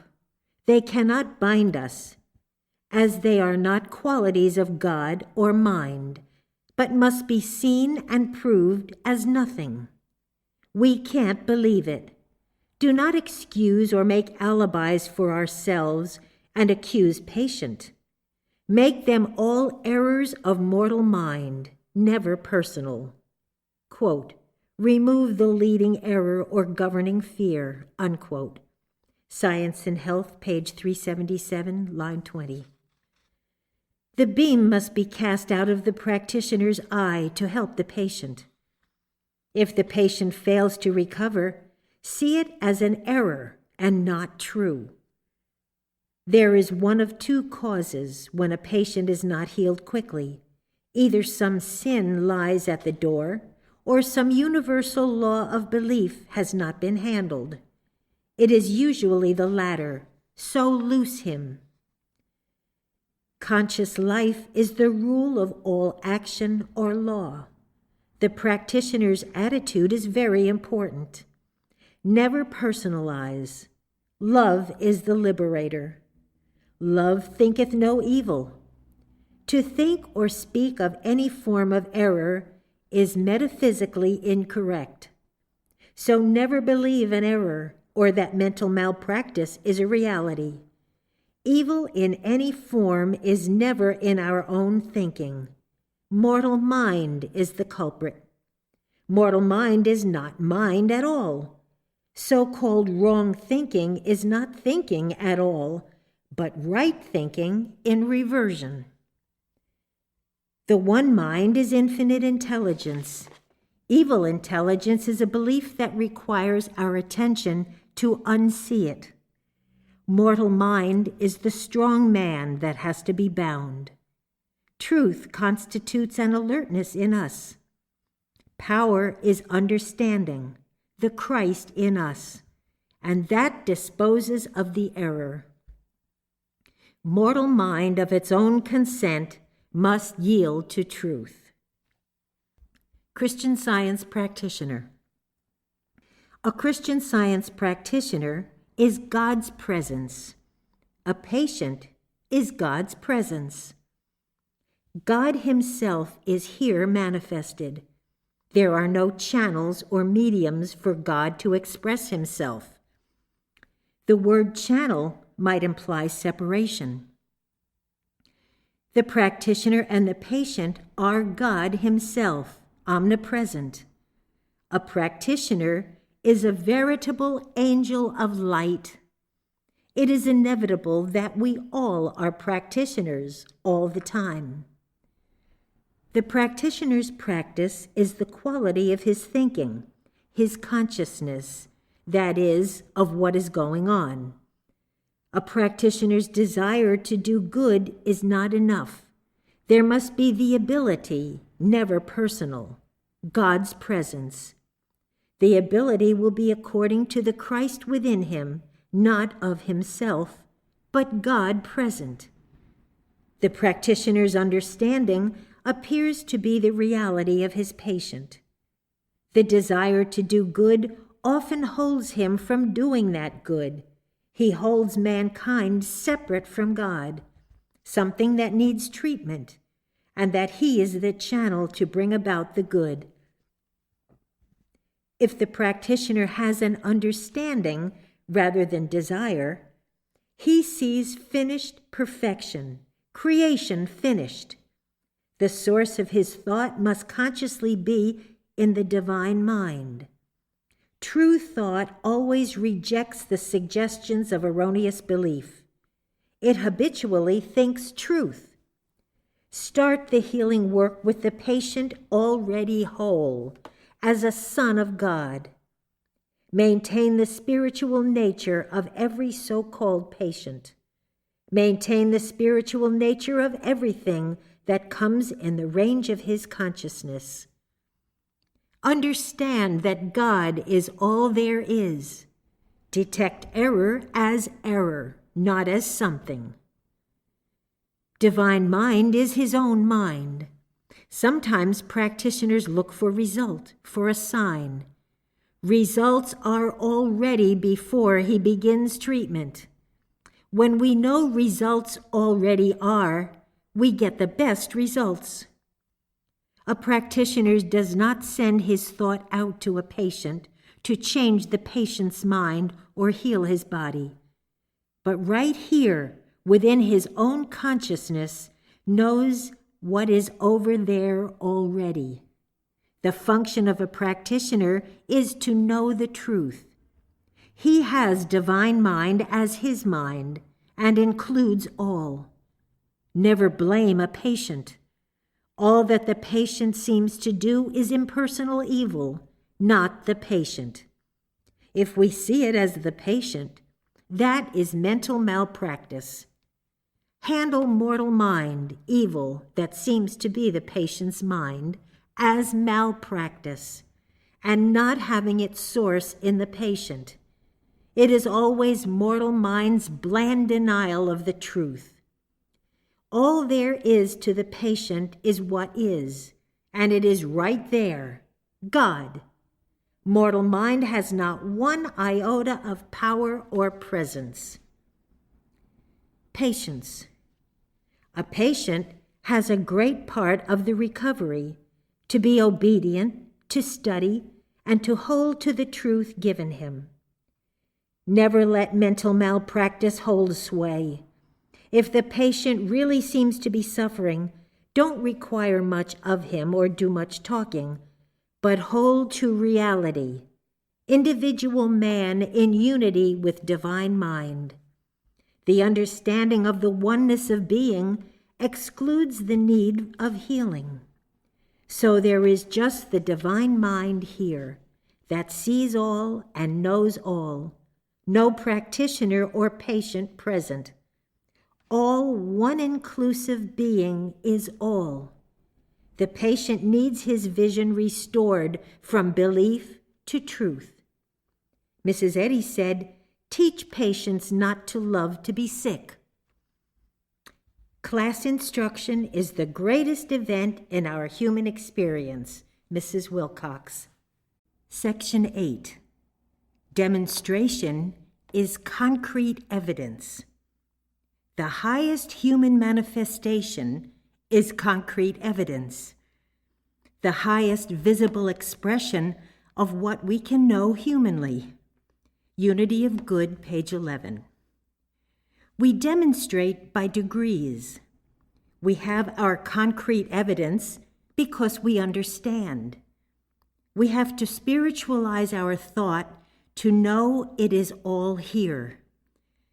We meet Roman Catholicism never in some other person or some material church, but within our thinking, no place else. God is all there is to each individual. He is expressing himself everywhere. These mortal mind images come to us to give them life, but God is all there is.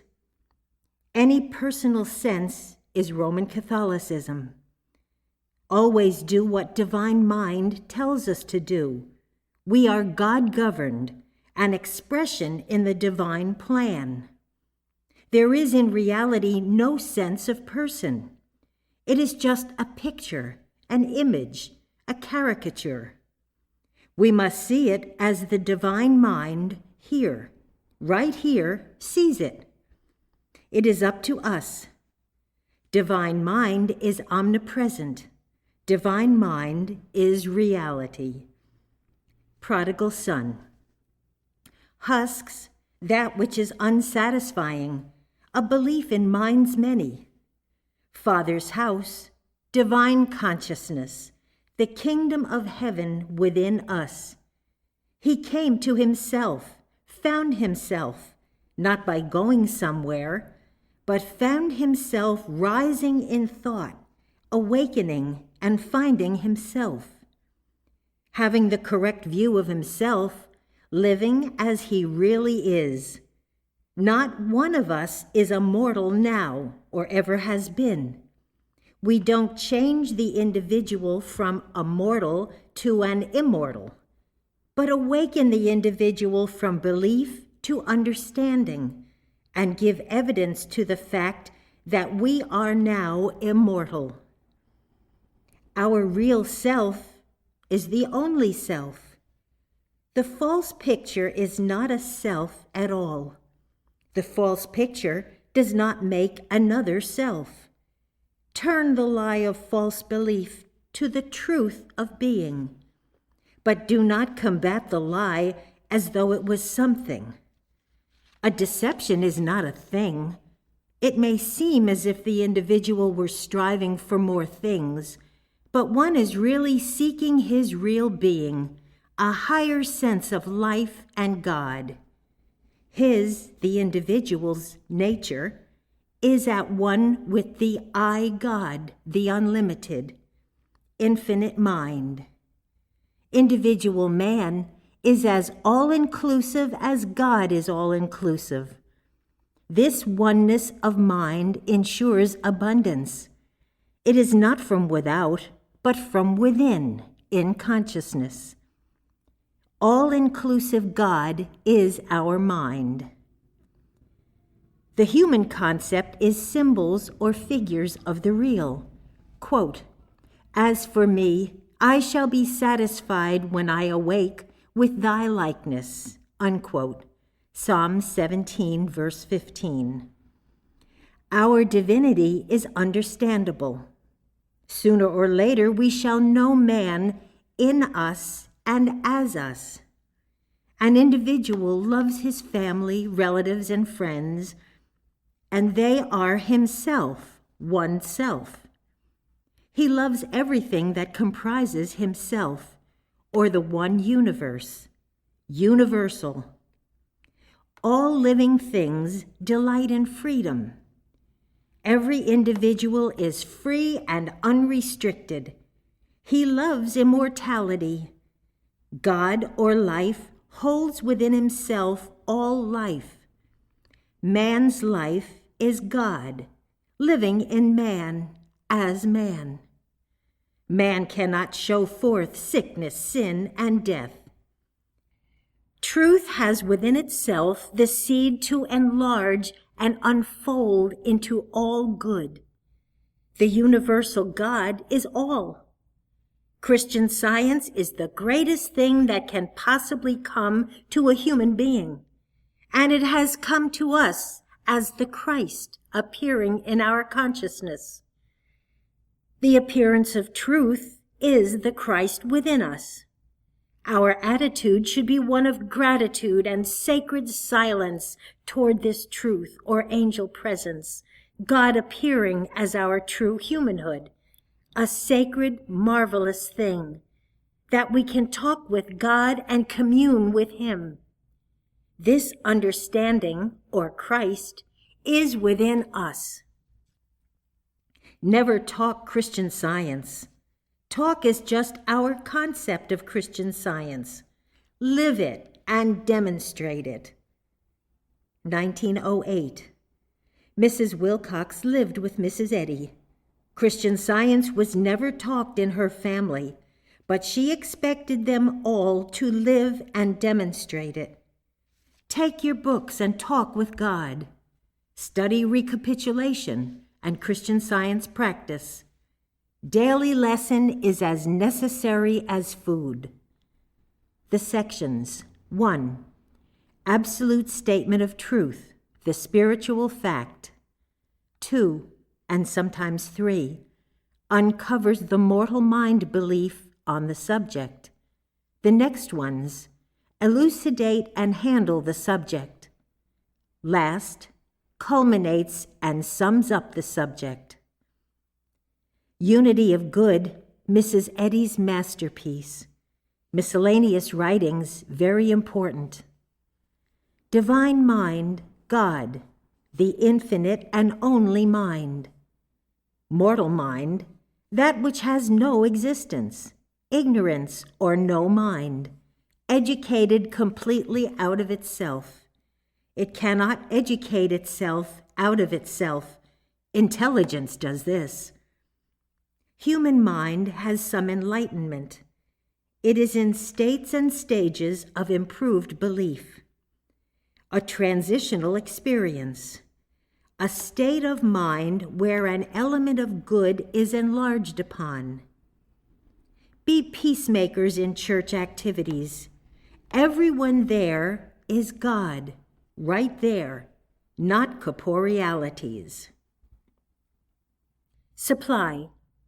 God or mind does not give to us or to our consciousness material things, but mind does give us spiritual ideas, and these ideas are known to us, as yet materially or humanly, as what we call human good. Spiritual ideas appear to us as material things, because the human mind is not sufficiently spiritualized to understand things as they are. All good things that we have or that we desire are now spiritual realities appearing through the mists of mortal mind. And we are to understand that our highest human concept of these things is reality itself at hand. And because things are reality at hand, things cannot disappear or be lost or be absent or be diminished. But we recognize things in higher, truer expressions according to our higher, truer degrees of comprehension and understanding of being. God's gifts as spiritual ideas always meet our present state of thought, for God's goodness is always expressed to us in a way that is tangible and practical to our immediate, everyday state of consciousness. Each one of us is entitled to a legitimate and ample maintenance, because each of us includes within his consciousness the kingdom of God, or the kingdom of good. As we seek, we shall find this kingdom of realities in our own consciousness, the consciousness we have now. And we shall never have any consciousness other than that God-bestowed consciousness that we have now. And these realities will appear on our present plane of comprehension as the highest good we can understand. God is doing for us more than we can ask or think, and he has designated the ways and means by which his bountiful provision appears to us. These ways and means appear to us humanly as human ways and means. When correctly viewed and understood, there are only God's ways and means by which idea or man can express, actively and concretely, the abundant provision of good. This great fact of being is counterfeited in mortal mind as the aggressive suggestion that all men are separated from one another and are usurping God's government and control of all mankind. When any expression of divine mind appears in my consciousness, this expression is my consciousness and is the divine mind consciously present. It is not something external or separate from me, and it is not, and it cannot be, governed or controlled by another. All ways and means are divine activity. Man does not originate ways and means of his own, but man, as idea or reflection, consciously repeats the ways and means that are divine activity. Since God is the source or origin of all things, and man reflects God, then all so-called human ways and means are coincident with and are the same as God's ways and means, and all consciousness is coincident with and is the same as the one consciousness, and therefore cannot be interfered with. No matter how fiercely this battle for personal possession of place and power and things is waged, let us remember that the conflict is always within oneself. This mental conflict results also from the belief that there are two separate and distinct sets of good, one spiritual, the other material. When we understand that good as reality and the human concept of good is the one good, then man finds himself in possession of all good. This mental conflict results also from the equally tenacious belief that man's good is separated and external to himself. But we know that all good is the individual's own consciousness of good and needs only to be correctly interpreted.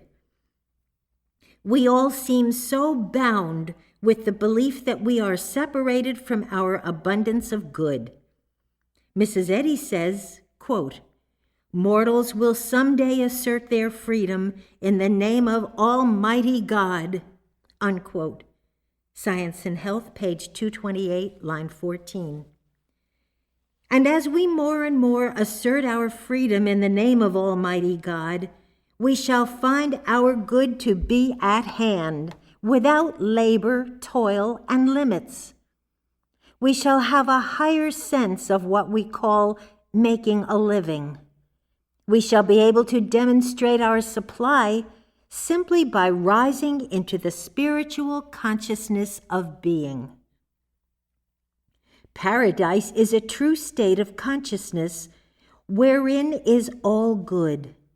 And if we, like the prodigal son, are to return to perfection of consciousness, we need to arise and come to ourselves and see and prove that we are already that full and complete state of consciousness.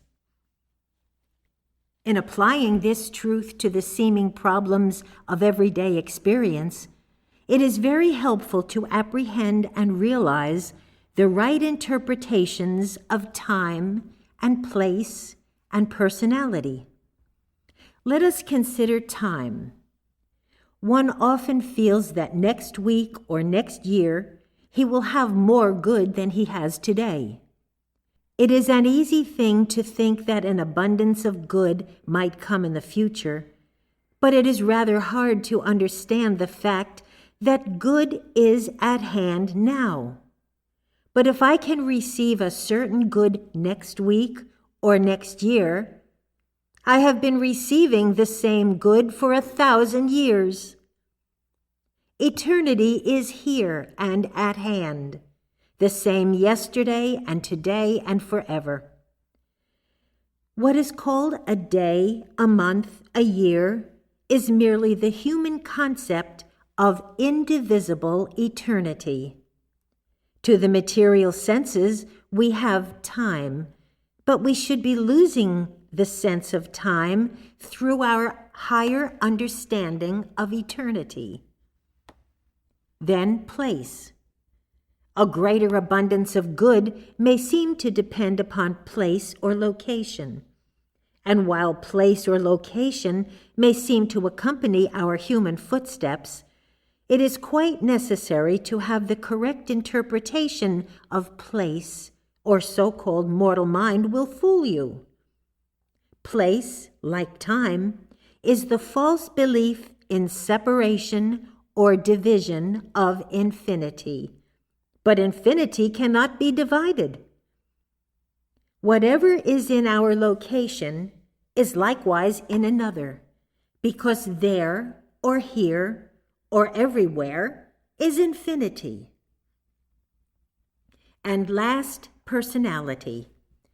We need to see the nothingness of the belief that our good depends upon personality, and realize that one's demonstration of good does not depend upon anyone but himself.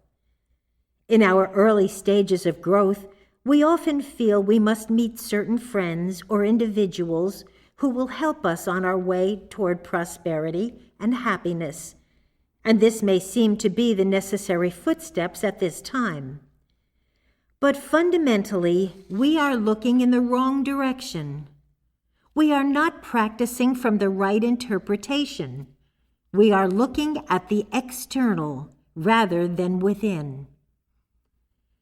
Looking within, one sees always that there is but one being, and he sees that he and every individual is that one being, is held by mind in the right relation, correlation, and interrelation to every other individual. He sees and understands himself as being all men, or the one man, Christ. When he sees what he calls others, he sees only himself and all others as one man, governed by the one mind, and each having all. We must have the vision, and we must practice our vision in order to make the demonstration of supply. Impersonal truth is God. When you think of God as truth. Think of that truth as being God or mind. God or truth is the individual mind. God or truth is the individual ego, the individual divine principle, the individual being with a capital B.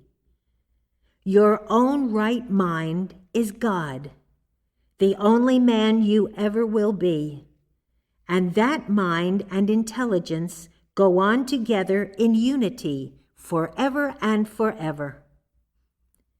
To know the truth is to be the truth. We declare truth that we may find our real nature and being to be truth itself. The individual's declaration of his perfection is truth. But this declaration in no way refers to the mortal condition in which the individual finds himself. This declaration of truth refers to the individual's real selfhood, of which God is his Father. Instruction that is truth is a divine message to man. Truth is God or mind in self-revelation. Truth is God himself. Truth is the I am of every individual. While our method of scientific thinking enables the individual to see what is already perfect, it is not the thought or the thinking that makes us perfect. No, the knowing of truth is truth itself and is the perfection. To really know the truth is being the truth. One's individual perfection and harmony, health, and supply are not to be created or acquired through any method of thinking. Absolutely not. But through scientific thinking, we find ourselves already perfect, a perfection that embraces infinite good, harmony, health, supply, here and now. Instruction that is truth trains the human mind to look upon things as they should be seen, as they really are. Truth is our life, our mind. Scientific thinking enables us to know that the divine idea, or the thing that is in heaven, is the same thing at hand on earth. That is, our perfection, our harmony, health, sight, hearing, and supply, that are realities in the unseen or in heaven, is the same harmony, health, sight, hearing, supply, that we experience in our earthly existence.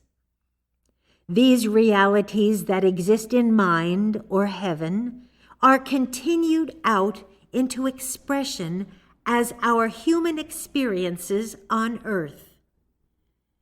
If these realities are present in heaven, they do not have to be brought into human existence or brought to earth by means of thinking.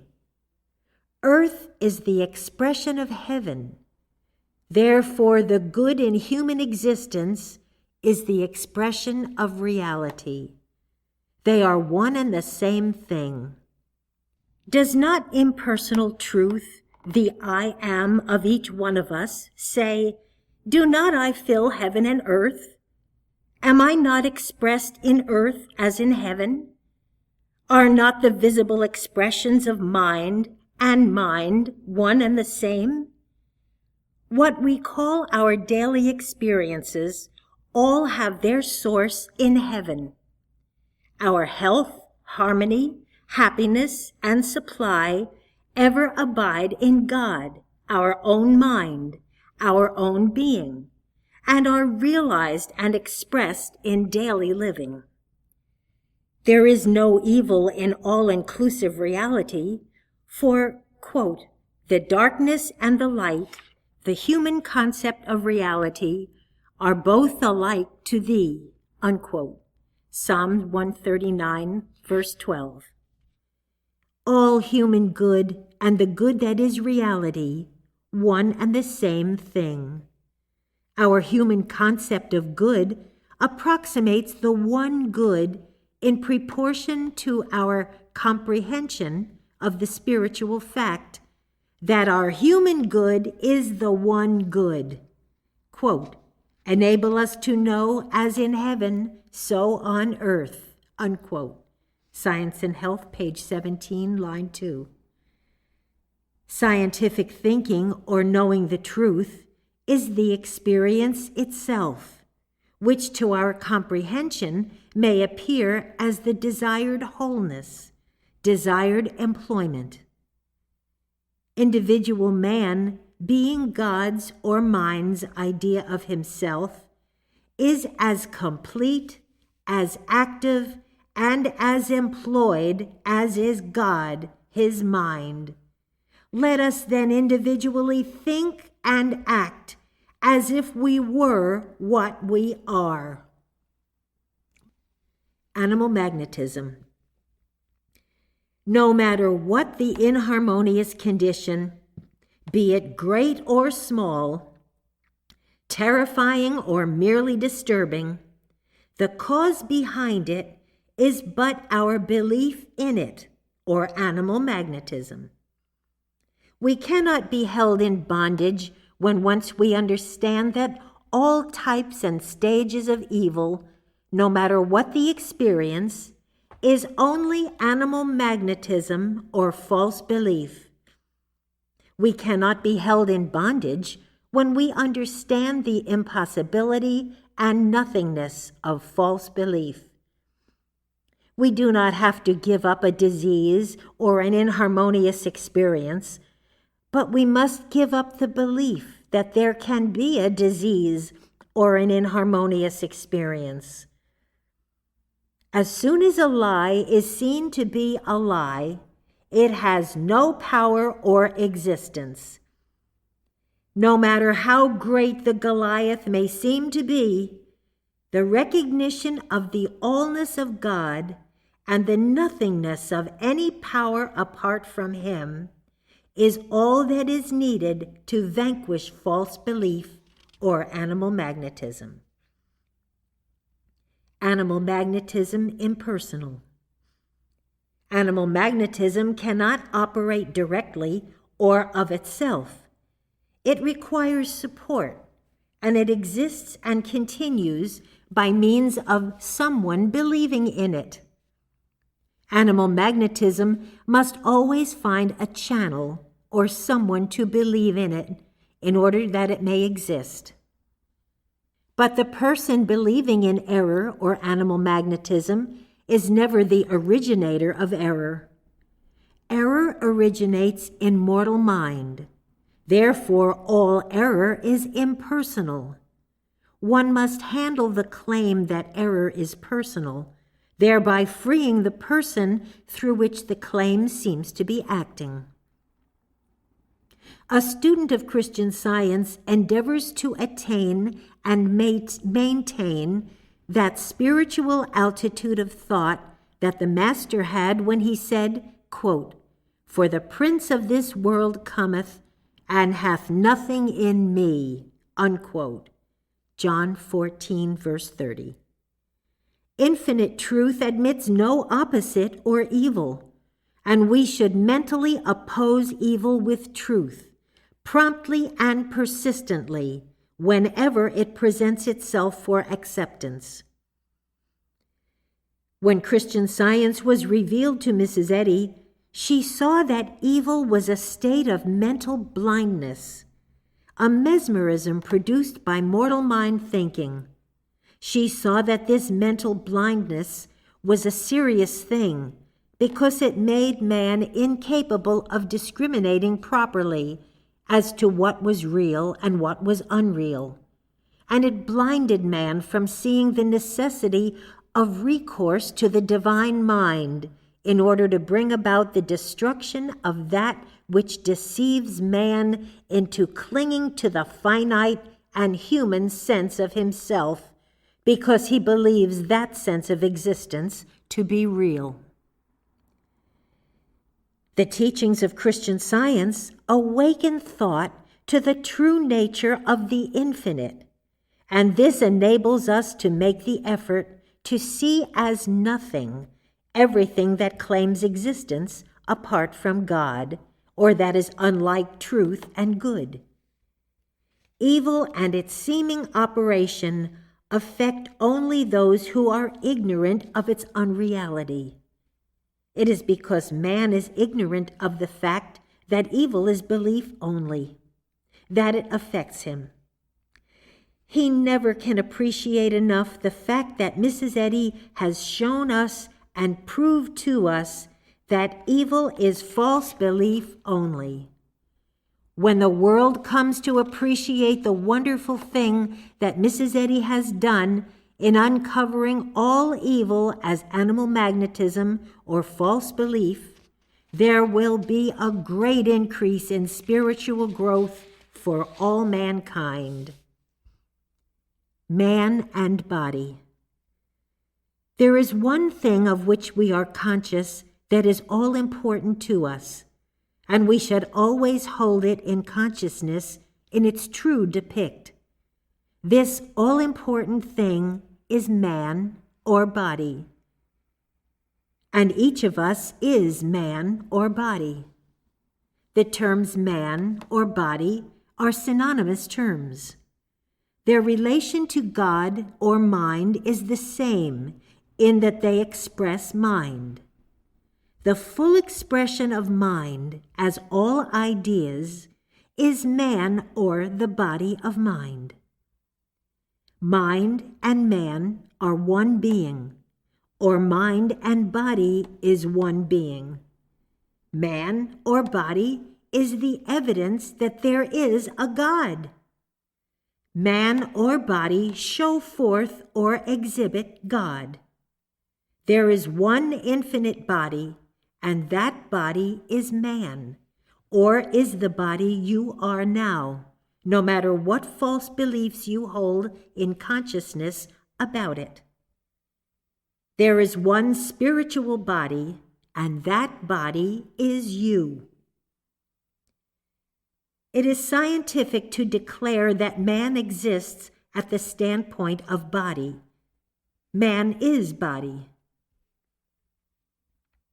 Pervading this very place where the false belief of man or body seems to be, in this very place, but not limited to it, is the only man or body in existence. Mind, expressed as man or body, fills this place. If this were not true, there could be no false beliefs about them. It is right to declare that I, meaning this man or body right here, am spiritual, if when you say, this man or body, you mean the only man or body here, and do not have in mind that which is false belief, myth, holy illusion, nothing. There is one infinite mind, and there is but one man or body, and every individual is this one man or body. Because man or body is purely mental and spiritual, it is of utmost importance to declare the truth about man or body in order to become familiar with the real facts about man or body. It is almost a universal misconception that man is entirely separated from God, with a private body of his own, which seems to be the source or medium of all his troubles. I urge you to declare frequently the truth concerning your body, in order that the spiritual idea of body may silence and displace the material concept or false belief about your body. Do not be afraid to declare the truth concerning your body.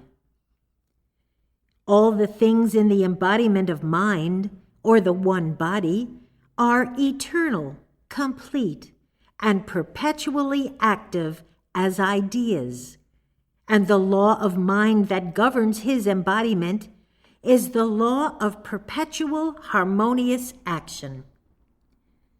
Embodiment, or body, will always be, and no idea of this body can fail, or be sick, or change, or disintegrate, or be dead. Everything that constitutes body as vigor, vitality, strength, power, perfect impulsion, symmetry, beauty, is a conscious mode of existence. And if we are conscious of body as it really is, then there is no body that is material, or finite, or sick, or that can be sick. The true consciousness of body as spiritual and immortal enables us to put out the false belief that body is a private body of a mortal man or woman. A case of healing. Recently, I was told of an interesting case of healing. There was a woman who had had much help in Christian Science and had been healed of many things, but a belief of a diseased nose did not yield. She said to her practitioner, "I can't understand why my nose is not healed. I certainly know the truth about it." The practitioner said, "What is God or truth?" She replied, "God or truth is all." The practitioner said, "Where is God or truth?" She replied, "God or truth is everywhere." When the practitioner asked her, "Where is everywhere?" she replied, "Everywhere is right here." Then the practitioner said, "Well, if God or truth is all and is right here, then your nose is God right here." To this the woman replied, "Oh no, my nose is material." The practitioner said, "Then you do not believe the statements you have just made. You said that God or truth is all and is filling this place, but you believe a material body is filling this place. Instead of seeing the claim as false belief, you see it as a material body with a diseased nose. Surely that is a false sense of consciousness." The woman saw that she had been keeping God or truth in the abstract as something separate and apart from body. She saw that she had not believed that her statements of God or truth were herself as right ideas there in that place.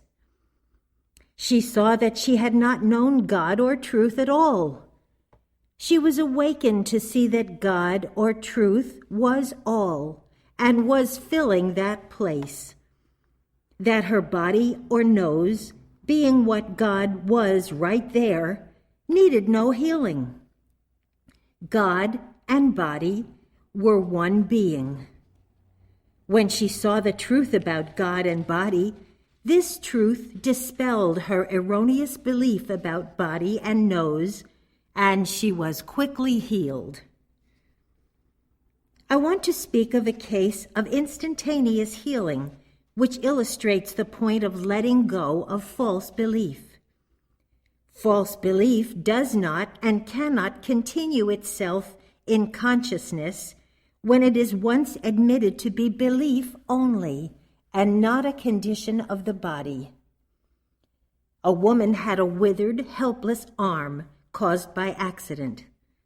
She had exhausted the resources of all the local practitioners, and whenever a lecturer came to the city, she talked with them and had some treatments, but to no avail. She traveled much with her husband, and whenever they came to a large city, she immediately hunted up a practitioner, went to him, rehearsed all about this arm, and had some help, but to no avail. Finally, they arrived in New York City, and as soon as they were settled in their hotel, she got out her journal, because above everything else, she wanted that arm healed. She found a name and made an appointment. But as she sat waiting, she said to herself, "I will not tell about this arm another time. I'm tired of repeating that over and over, and it's only belief anyway," the saying of which meant little to her. She said to the practitioner, "You know God heals, don't you? You know that he can heal anything?" The practitioner answered her, "Why, yes, God heals by revealing to us that any seeming imperfect thing is always whole. And false belief cannot keep us from knowing things as they are, perfect and whole." He gave the woman a treatment and showed her out of the office. When once outside, she found her arm restored in size and activity, as perfect as her other arm. She had let go her false belief, and her first step in that direction was taken when she resolved not to acknowledge it again. Any wrong belief can be given up, quote, "without hindrance from the body," unquote. Science and Health, page 253, line 23. So-called material body. So-called material mind and body is but an erroneous concept of the one infinite mind and body, and this so-called mortal mind and body is a myth, an illusion. The so-called material body is not something that fills space, but is a belief about the only body that is filling space. There is only one infinite body, and the belief about this body isn't another kind of body, but is belief only. Belief is not something, but is a belief about something. The only place we meet belief is in the realm of mortal thought. If I believe 2 times 2 equals 5, I must meet this belief in mortal thought. The belief is never external to thought. Belief does not and cannot continue itself apart from mortal thought. Let us consider indigestion. Indigestion is the identity of belief. That is, indigestion and belief are one and the same. Then I handle or meet indigestion as belief, and must meet it in the realm of mortal thought, because belief is never external to or disconnected from thought. Body has nothing to do with indigestion, except as it is the visible expression of what is in mortal thought. All belief is without a believer. God or mind is infinite truth, and mind cannot be the opposite of truth and be belief. Mind, being the reflection of truth, cannot include belief. There is in reality no such mode of consciousness as belief. Since the material body is belief in mortal thought only, the thing to do is to improve our belief about the body. And this is done by gaining a higher understanding of true body. A false sense of body must be replaced with a true sense of body. As we progress in the understanding of Christian Science, our progress does not destroy a material body.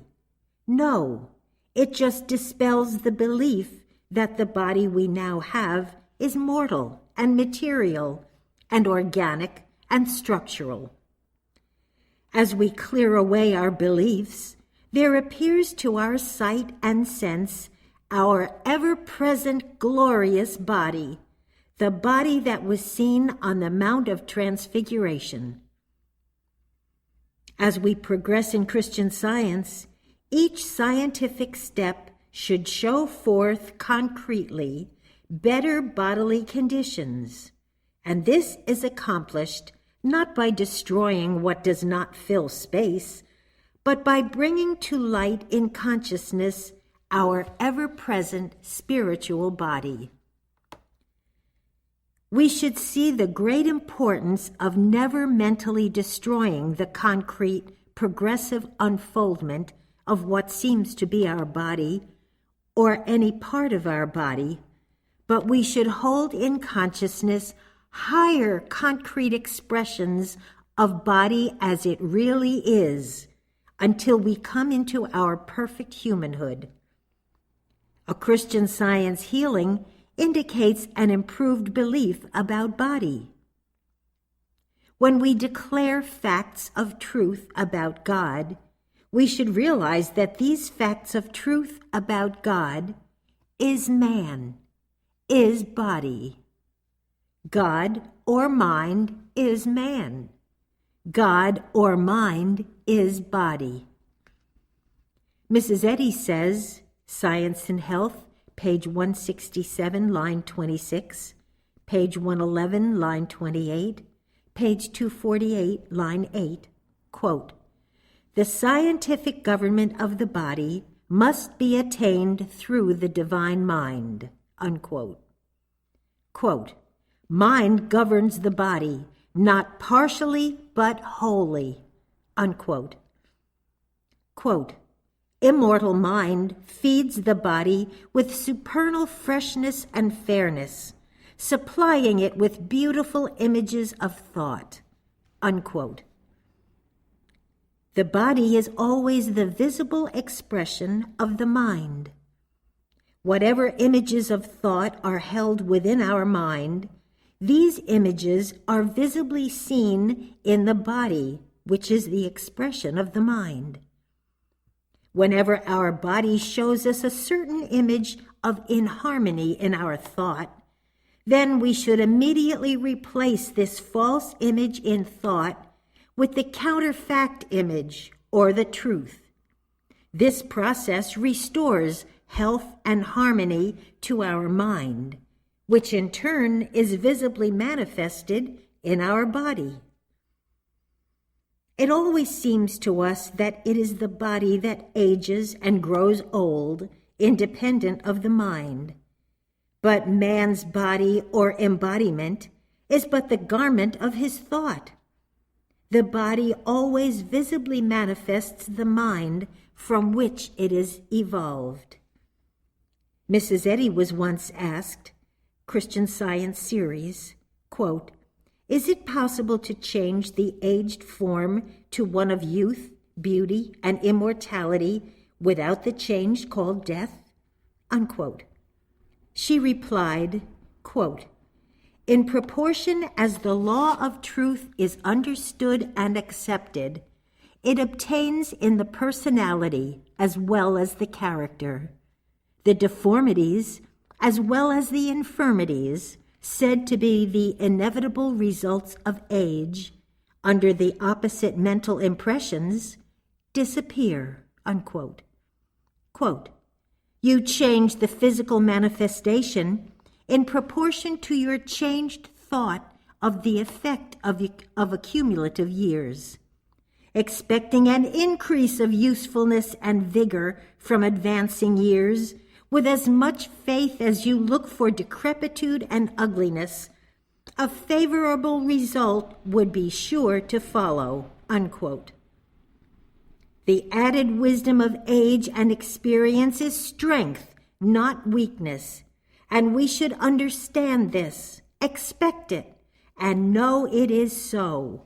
Then it would appear.